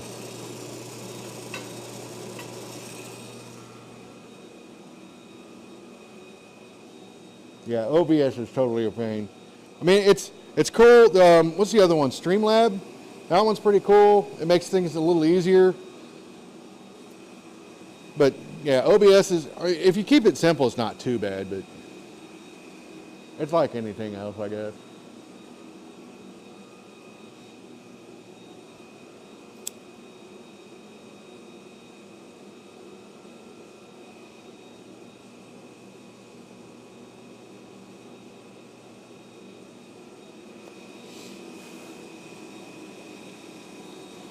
When I get that hot again, and then I want to probably try to straighten that a little bit. And I've got a wooden mallet somewhere. Is it on this rack? It's on this rack. So I'll switch to the anvil camera.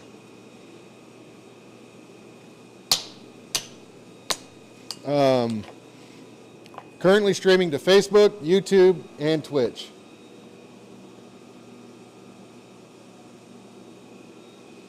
And I'm using a tool, a device by Blackmagic Designs, or Blackmagic Design. It's called an ATEM, A-T-E-M Mini Pro.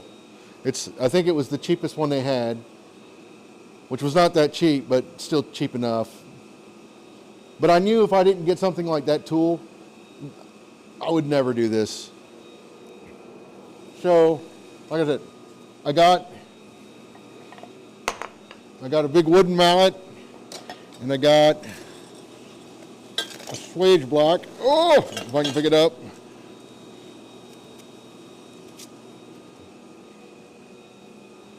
And I'm just gonna, because I don't want to deform my edges on there, the sides.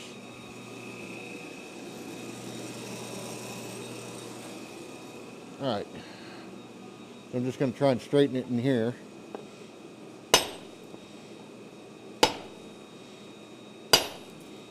Better. Oh, that's way better.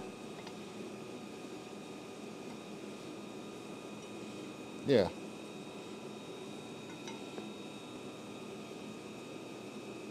Kicking off that way, just a hair. I can't tell. I want to go ahead and I should have enough heat to finish this off.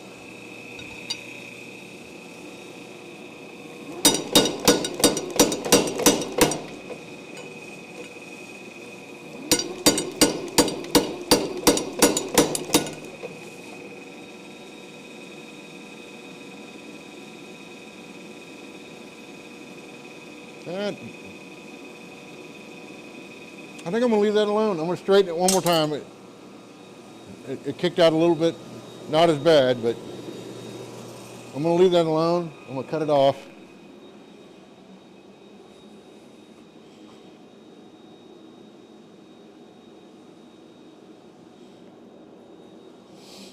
And you guys didn't see anything I did because I forgot to switch the camera off. But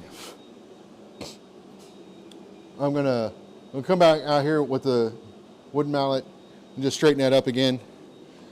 It's not too bad this time, so it should be a little easier.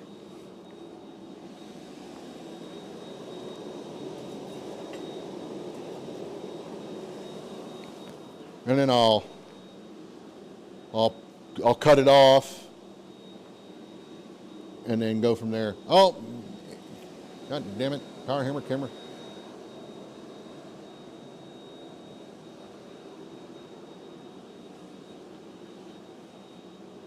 Keeps doing that thing. I don't like it when it does that thing.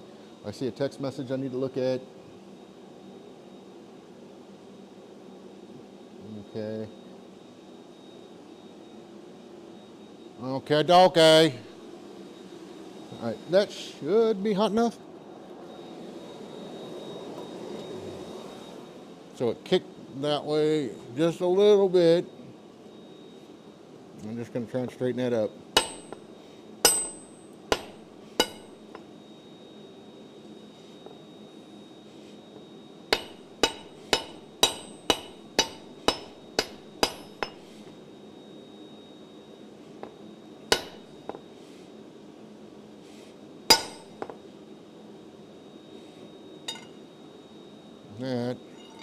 That looks a lot better.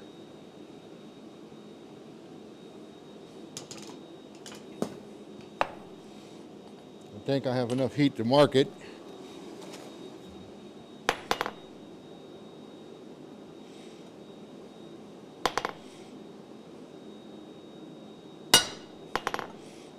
No, I am not going to. No. Let me. I'm cutting it much longer than I really intend to use it, but I have plans for the cutoff piece, and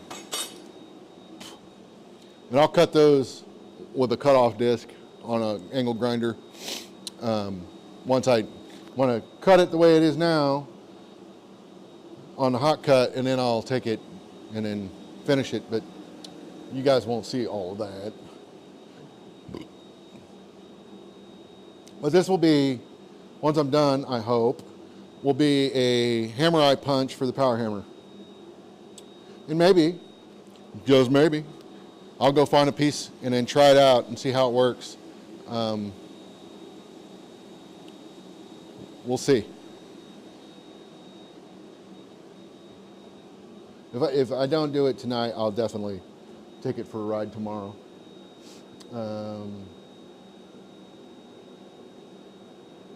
Sorry, reading. Somebody's sending me text messages. Kind of person does that? I'm trying to be famous here with the 3 people watching.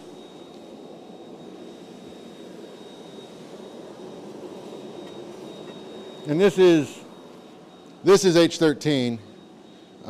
It's not.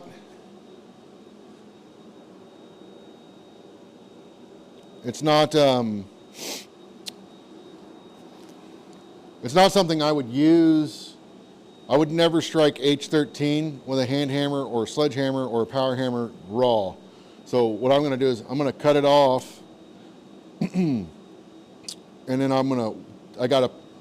somewhere around here I've got a bunch of them, and if not, I'll just make a new one. But I'd made some handles out of 3/4 inch mild, and I just put the punch on that and then weld it onto that handle, and then it gives me a nice flat surface to hit, and I'm not hitting H13 directly.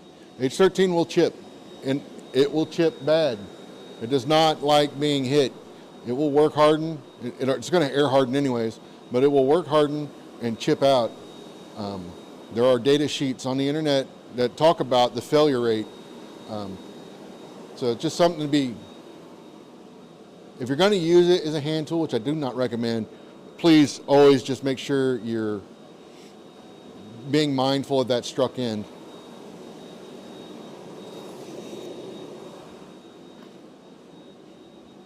Because you can hurt somebody.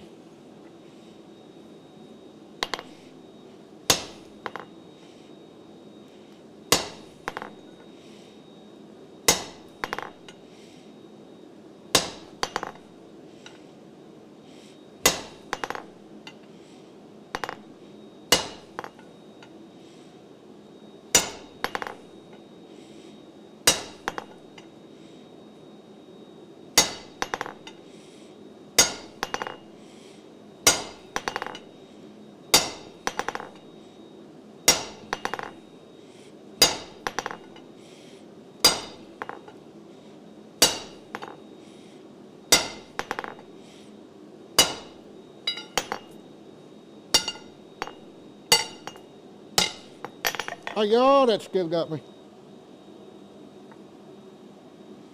Hi-ya. I'm gonna get this hot again because it is H13. I will tag you, Jot. It is H13, and at this heat, it is considered cold. And I don't want to wreck my hot cut after I just ground it. And I like that grind. It looks good. This hot cut actually does not lock into this. I mean, it locks in fine, but it wants to tilt. Some of that's me. But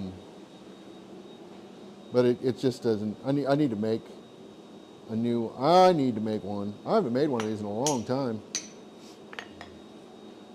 Maybe that's another power hammer job.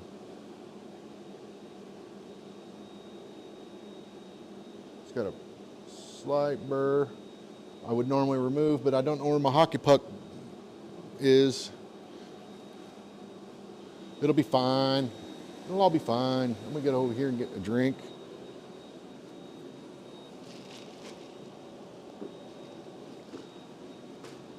I made a bed for the shop cat today. I went so far as to get a box and throw some moving blankets in it. Shoved it on my fab table. See if it wants to use it or not. We'll see. I figured I'd try to give it some accommodations if it kills these goddamn gophers.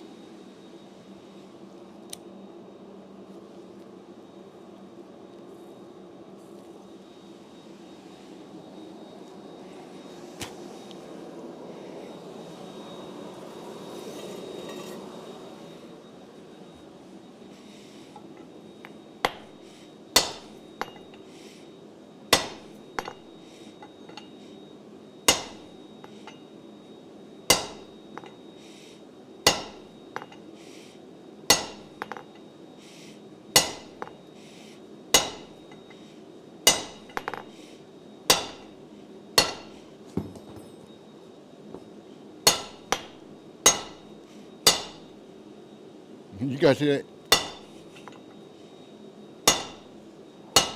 Sweet spot tried to get me, but I'm faster. Ninja-like reflexes.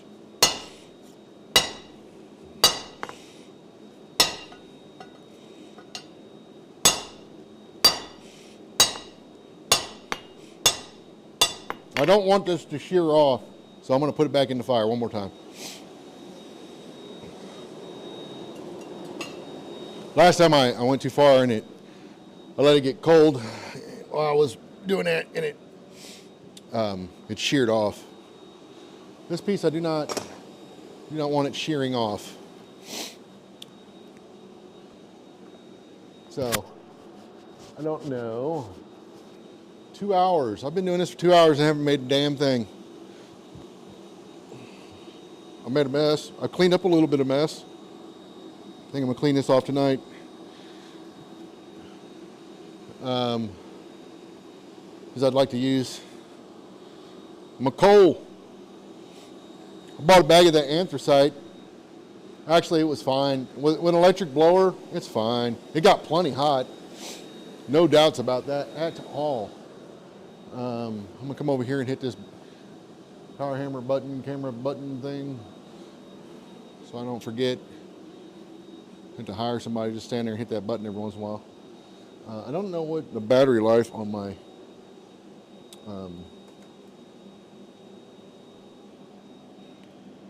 there's not much battery life left, which is fine. I got to go get some grub here in a little bit anyway, so while I'm eating, I will charge it.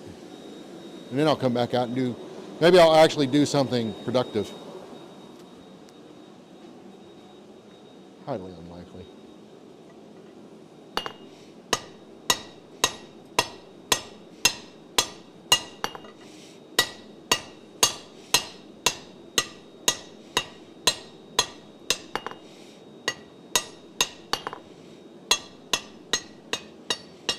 I mean, look at that, man. There is nothing.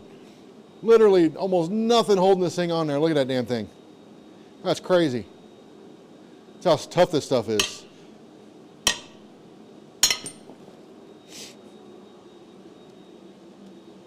That was a good clean cut. I'm pretty happy with that. I mean, yes, it took 3 heats, but that was mostly to save I didn't want to chew up my hot cut. It's called a hot cut for a reason, guys.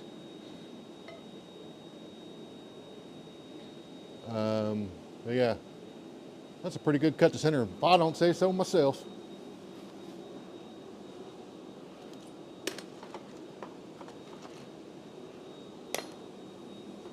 All right, let me get that piece. I'm gonna get it hot one last time. Well, that's not true. It's gonna get hot a lot of times, but forging wise.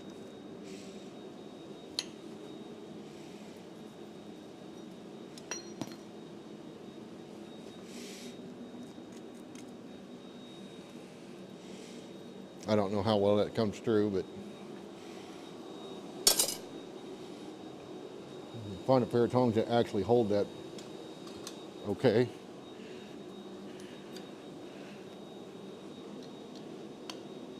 That'll work.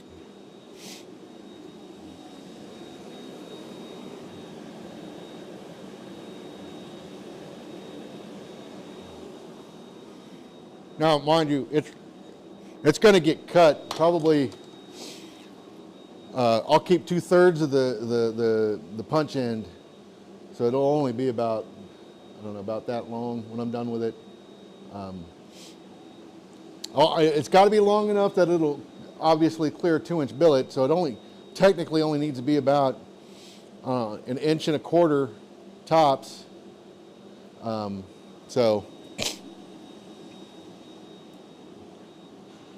But that's technically speaking.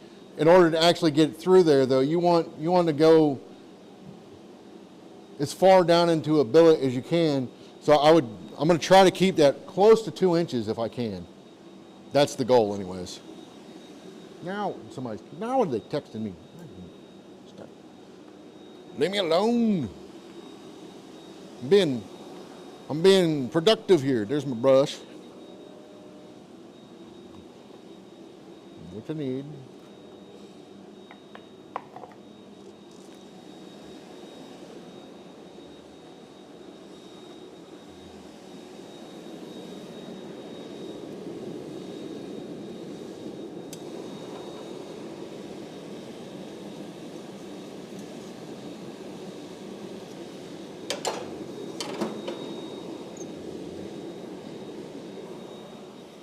So yeah, there's plenty there to give me the punch length I'm after.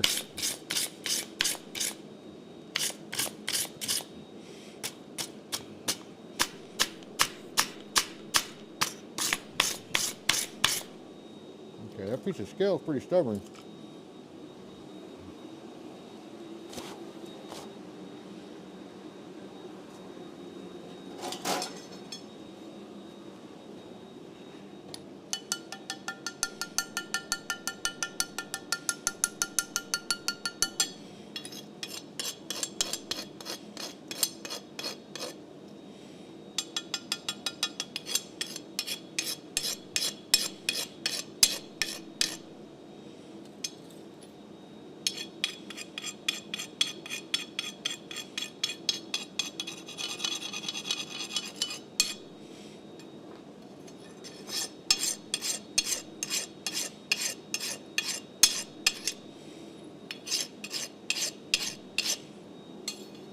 So there's the, these are not good tongs for this.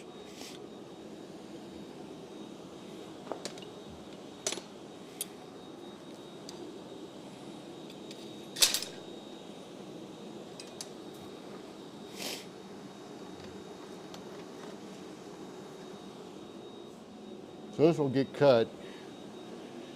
Oh, I don't know. Probably right in there.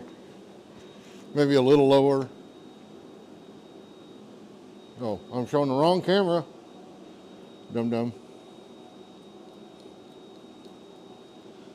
But likely get cut there. This is not going to make a very big hole. I mean, this is only maybe an inch round. So we'll see. Let me get this. Let me put this somewhere that it has a chance to cool down. I want to put it on the other side of the fire where it still gets hot, but will cool a little more slowly. I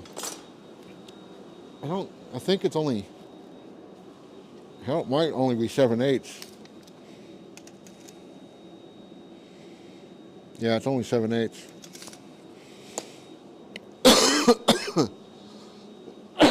For the hammer I punch, I'd prefer 1.125" to 1.25" for a punch. But that's for a struck tool. This is a power hammer tool, so my thought process here was go a little smaller, and then I can drift it open with the power hammer, just slowly upsizing the drifts as I go, or on the press. The problem I have with the press is I get greedy. I mean, I do it on the power hammer too. I get greedy, and then shit gets stuck.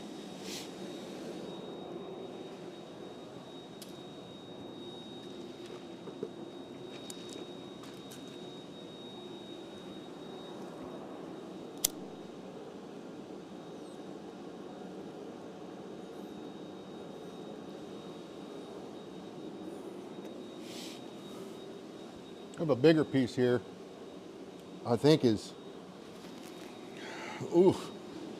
just mild. So in terms of practice, this might be fine. This is 1.25". So let's see what we can do. It's a lot bigger, but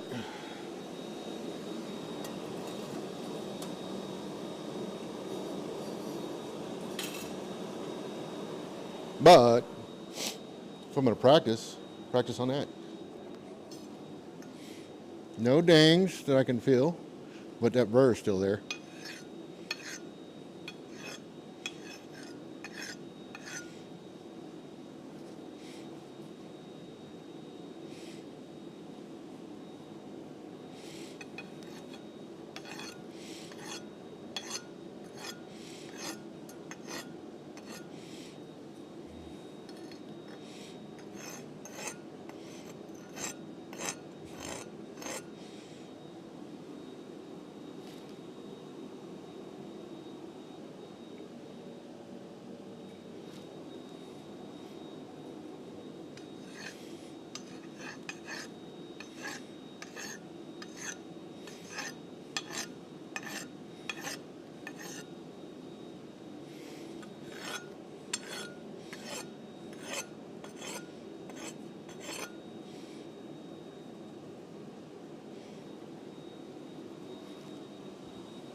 just taking that burr off of there.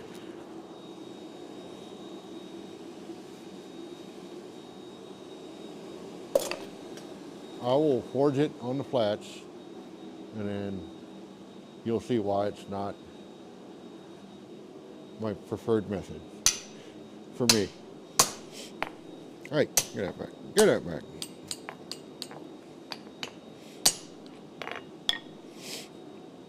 I tell you what, this H13, I need to relieve the edges on this Hardy more. This H13 is chewing up my top, or my hot cut. It's gouging it. Ain't done a damn thing to the Hardy though. I mean, this stuff is tough, but I relieved a little bit. I need to do it a little bit more. I mean, it's not sharp, but it's not as, I think it could be a little bit better.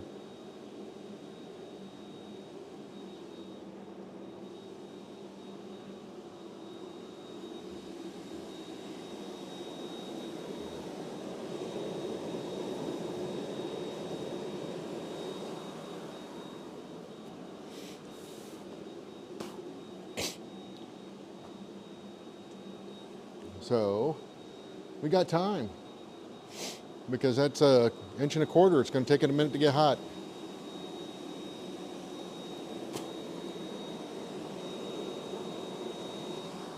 Just a little bit.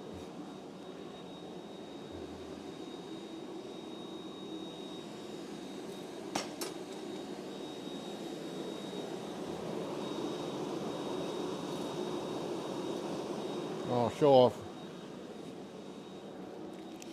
the punch as forged. And it's cooled down, you can actually see it. So, there.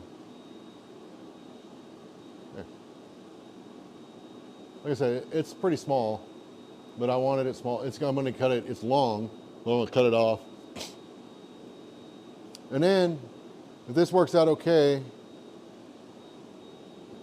we'll see. I think I'm not gonna do it tonight. I think I'll do it tomorrow though, because it needs to be ground and everything still. Yeah.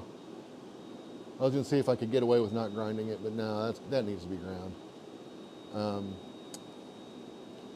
I might just touch up the flats, but one of the things that mostly, not so much on a punch, and I don't know how well this translates in the video, right there. So you see the lines on the taper, let me switch over here. And I'll get some chalk. So there's a line when you flatten it.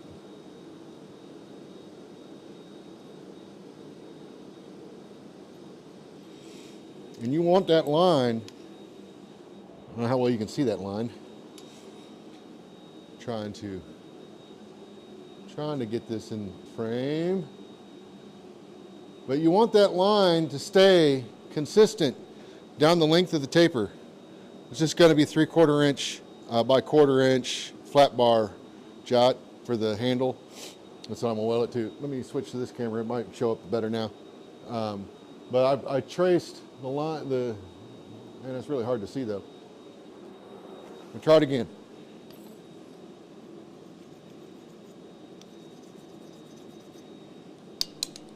There we go. Maybe that shows it better. I don't know how well you can see that, but it's there.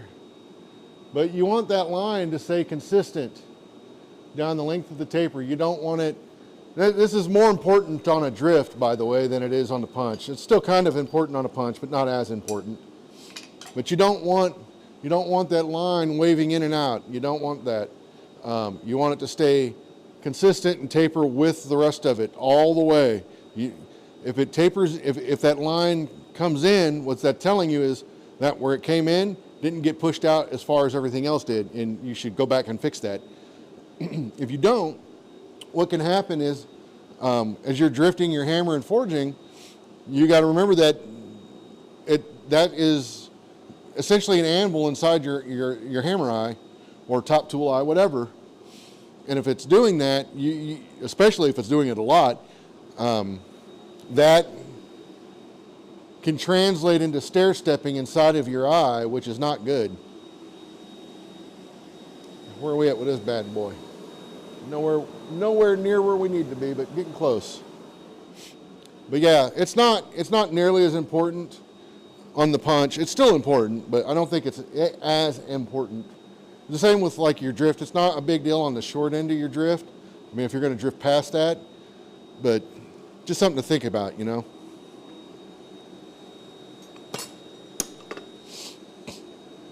Hammers laying up here that probably should just be down here. I need to redo this rack. Maybe I'll do that later. Tonight. I need to redo this rack. It's not big enough for most of my bigger hammers. And it just chews them up.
Found it.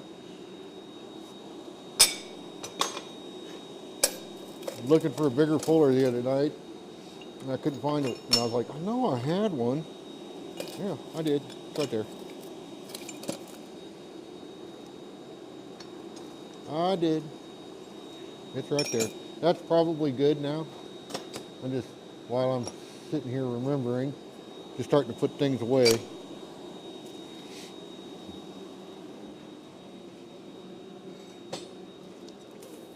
All right, let's go to, right? Yeah.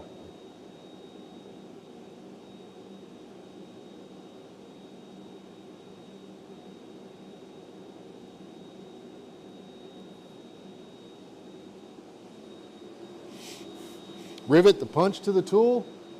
I think you could do that for sure, but I would be happier welding it, to be honest. Because if you rivet it, you're still, now you've got a dome head that's hitting your dies. That's H13, remember? You don't want that hitting your dies. That will definitely leave marks unless you're trying to make a texturing die.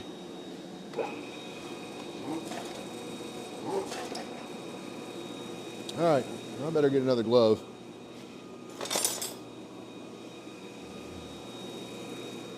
We on the right camera? We on the right camera. I'm gonna fix the frames per second on this later and try that and see how it looks.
I know.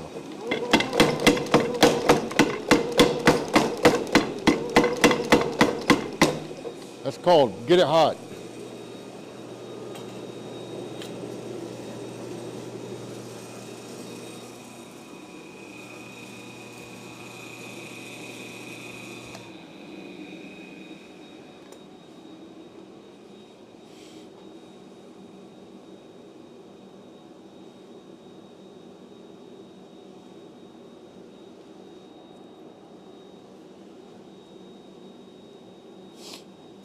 So you're saying the punch is not right.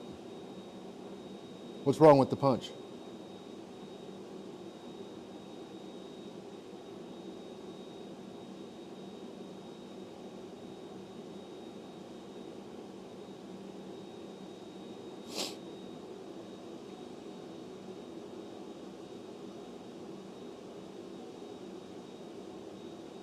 Like, why would it do that?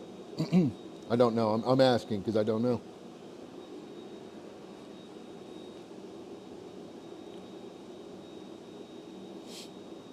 I made one of these for the press. That one definitely got stuck. But that was me being greedy. I know exactly why that happened. I went too far too fast and it got stuck. And then I made another one, not out of H13. I got it around here somewhere. It's actually part of the reason I started cleaning this up was I was trying to find the damn thing.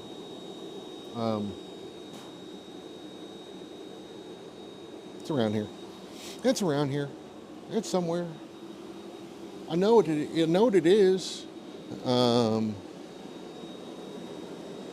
let that finish getting hot. I'm gonna come over here and look and see if I can find it. Oh, before I forget yet again, I will move. I am currently moving your hammer, Jot. I'm moving it into a more secure location for me to find it. I put it right in front of me when I walk out. It's on the ground, so there's no way I will not see it. So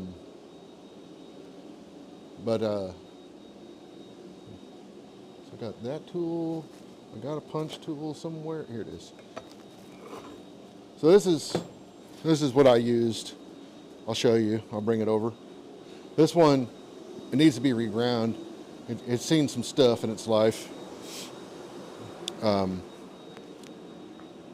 this is, yeah, dude, it's difficult to.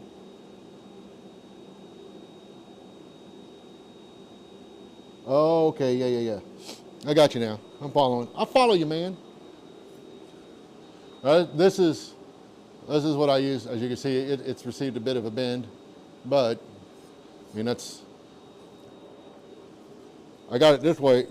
I didn't quite get the angle right, so I'm holding. You figure I'm holding my tong hand here. I'm actually holding the piece here, and I'm driving with my tong hand here.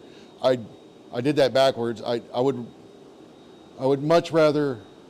I think the wife just got home. I would much rather hold my tong hand and drive this way, but I got the angle a little wrong. But it's angled so that as I hold it, it's straight-ish, right? So, but the way I did it, it was a little. Like I had a moment of dyslexia. But this, I don't remember if this is H13 or not. But the handle worked out really well. I never felt it zinging me or anything.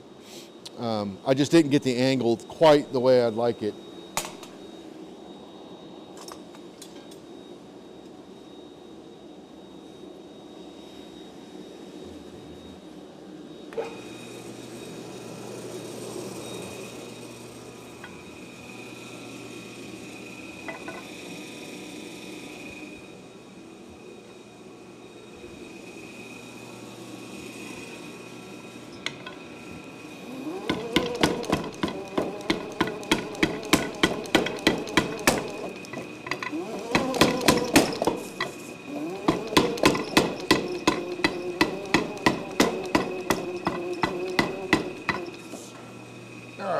Oh, this is a heavy bar. I probably should have cut it, but whatever. It is what it is.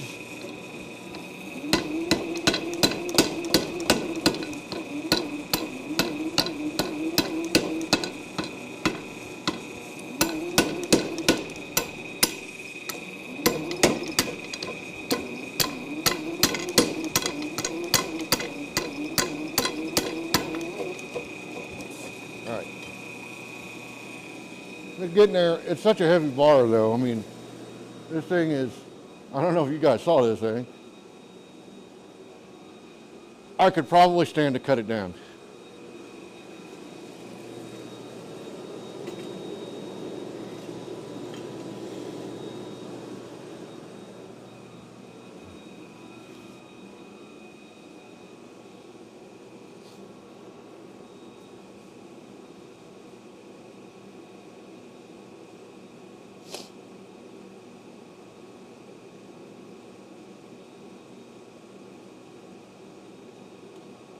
But yeah, that's the other thing, right? Like trying to manipulate a big piece like that by yourself doesn't always lend itself to quality work.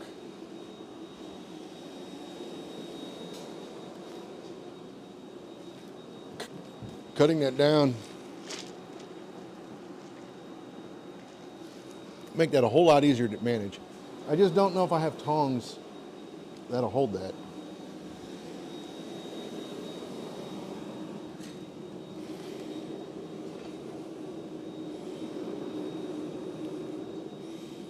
Those are way too big.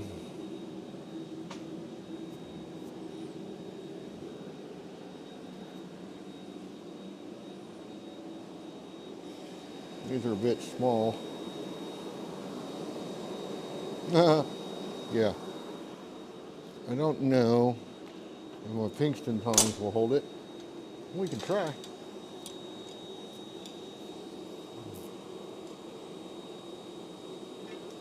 These might.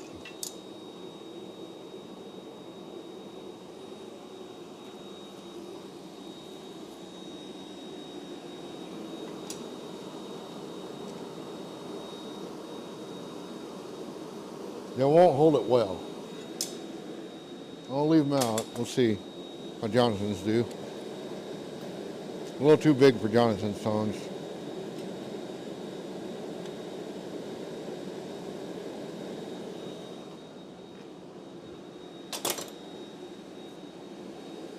These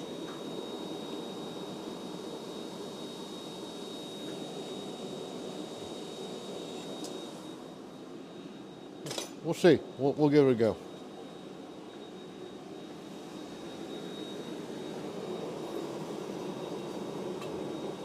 I'll get it hot and cut it on the hammer.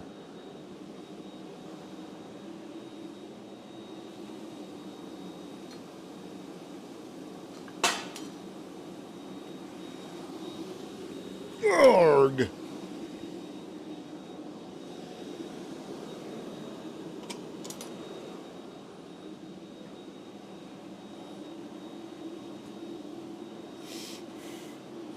My scissor cutters that Hannah left my place, they will work, but they're not. The blade ends need to be. I need to work on them. They were never really finished off, but they cut. So I mean, and for no more than what I'm doing with this, it'll be fine. Or I could cut it by hand. Hey, 1.25 inches by hand, one heat. You think it can be done? I don't know. We can find out. We can find out together.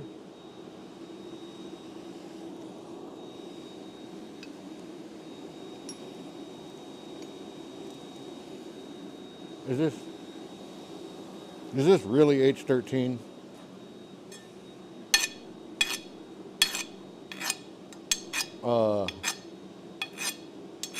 I would say it is.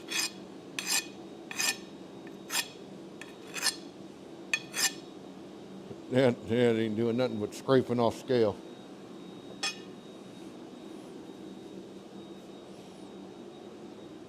Do it by hand? All right. I ain't scared. I ain't scared. I ain't scared of you motherfuckers.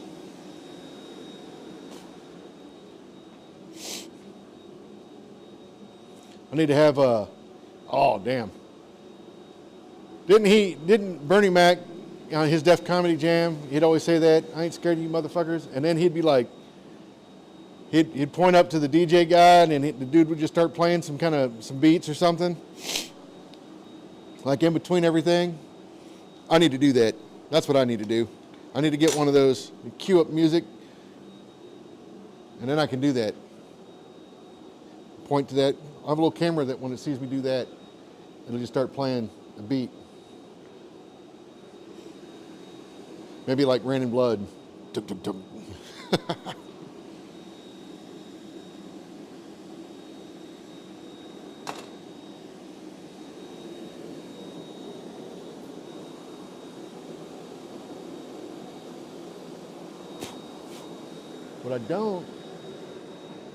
What I don't have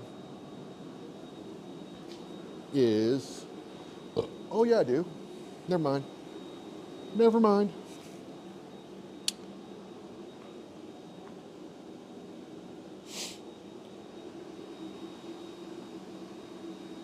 It's like I don't have fullering, but I have a fullering spring tool. One of my favorite things is we were making drifts under the power hammer once, and we did that, and Brian was like, well, why are you doing that? You don't need to put those fuller marks on there under the power hammer. I was like, yeah, okay. I mean, I didn't know, but he told me why, and I was like, oh, okay. And I did it again, and he was like, didn't I just tell you don't have to do that? And I was like, yeah, but they look cool. Why not? It was the same with the hot cut, you know. We did hot cuts into the power hammer once, and we didn't fuller them in right there. So if you see, now you know, for those that don't know, we didn't fuller those in, and then I went ahead and fullered mine in, and he was like, well, why'd you do that? I was like, because they look good. It's like, not everything has to be functional, man. Sometimes it's just gonna look good. I think they look good that way.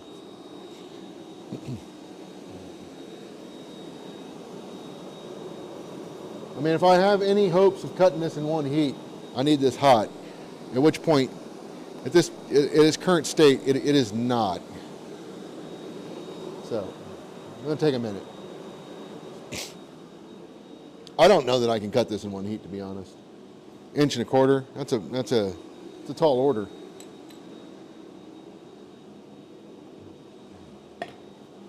Might have to go grab your hammer.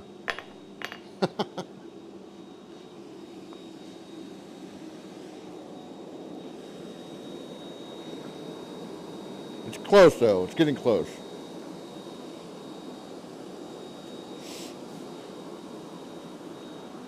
And this is not, I already know that the end of this, maybe 1.5 inches of this, is not a good taper at all. But that's fine. I figure, I'm pretty sure it's mild, but it's good practice, right? And it's not going to be a waste. What I'll do is I'll make this a sacrificial drift for tempering hammers with. So I'll forge it out enough, and then I'll flatten the ends of it so that I can grab it with a vise, and it's not going to want to, tweak or do one of those on you.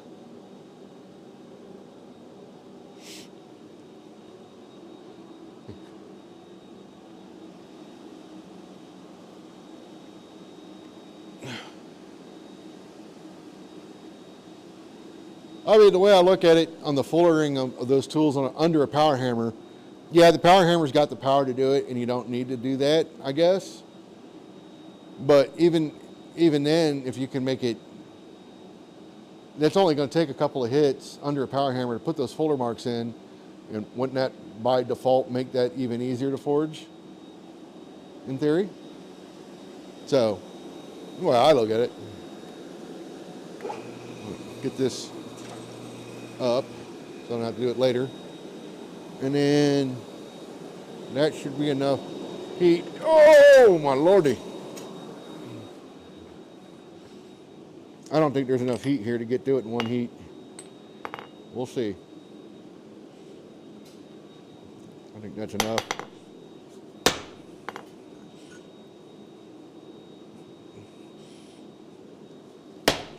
Oh, that wasn't even.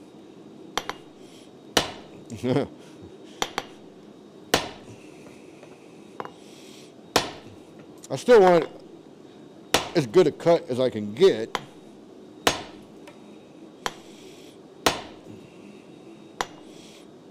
And you guys can't even see what I'm really doing. That's okay. You just have to trust me.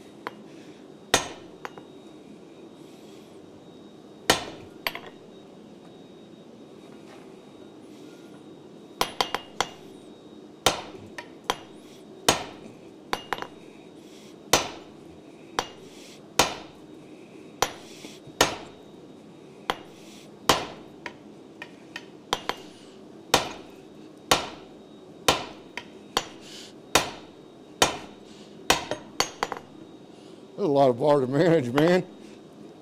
I feel like all my effort's just holding it.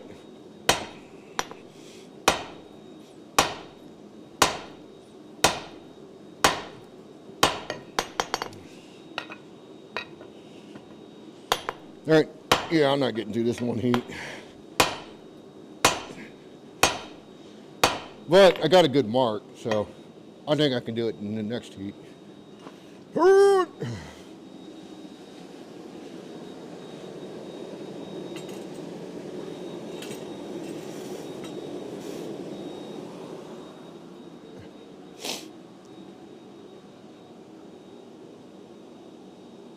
Yeah, you'll find that stuff like that, I don't really,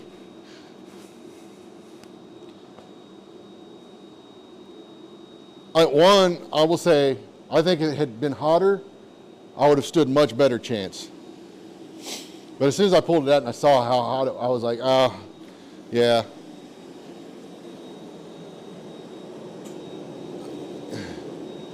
But, I mean, it is just I felt like all of my effort was going into just trying to control the bar. But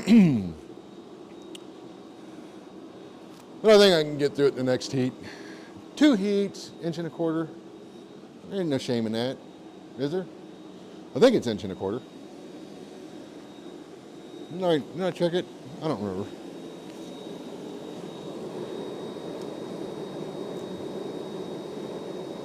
Yeah, 1 1/4 inch.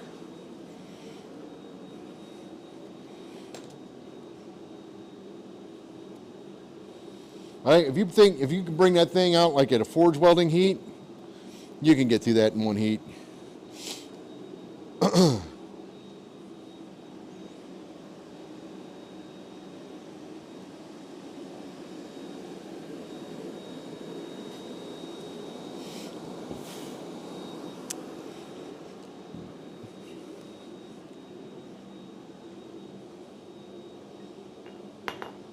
Also, some of my problems were, not just controlling it, but like a couple of those hits weren't directly over it.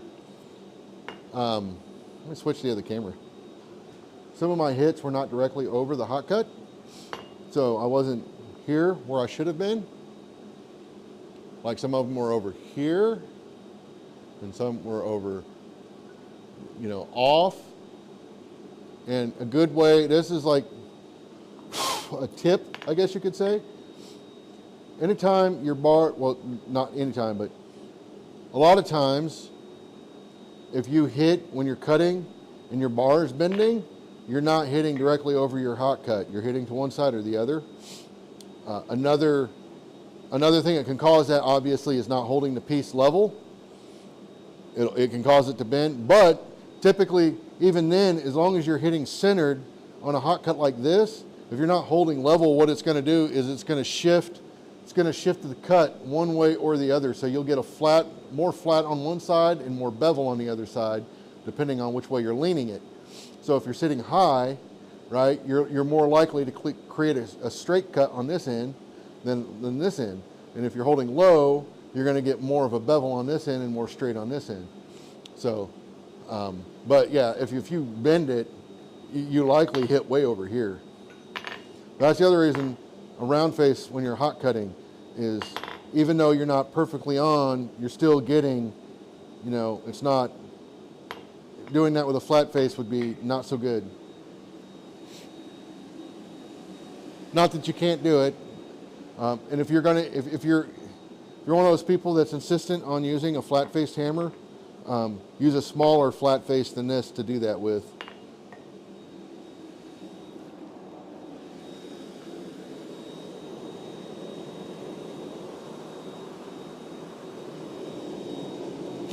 I don't know that I'm going to get through it in this heat either.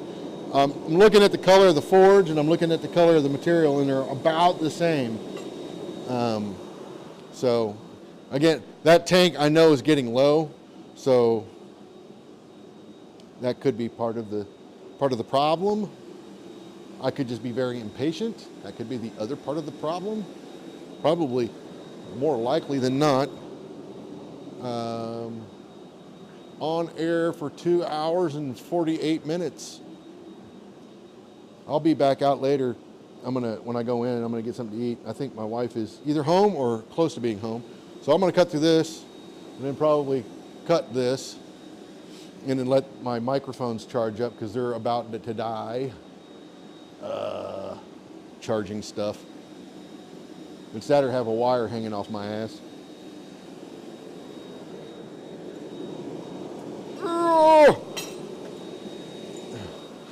God. I didn't realize how heavy this thing was until I had to lift it around multiple times.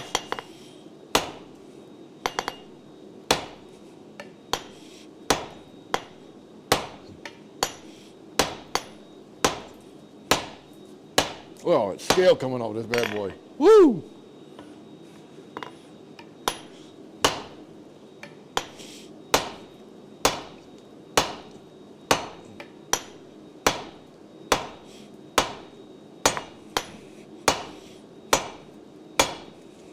Oh yeah, I got this.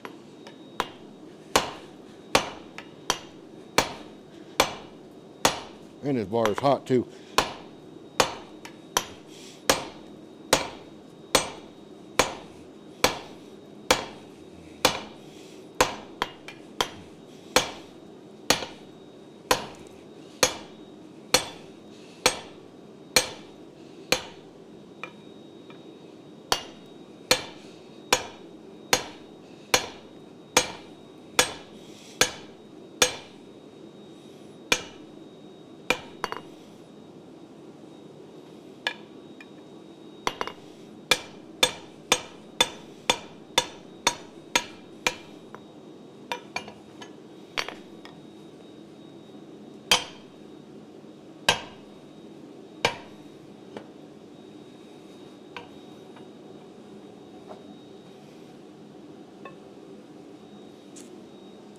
Not a great cut, but not terrible. I'm convinced now I could do this in one heat at the right temperature.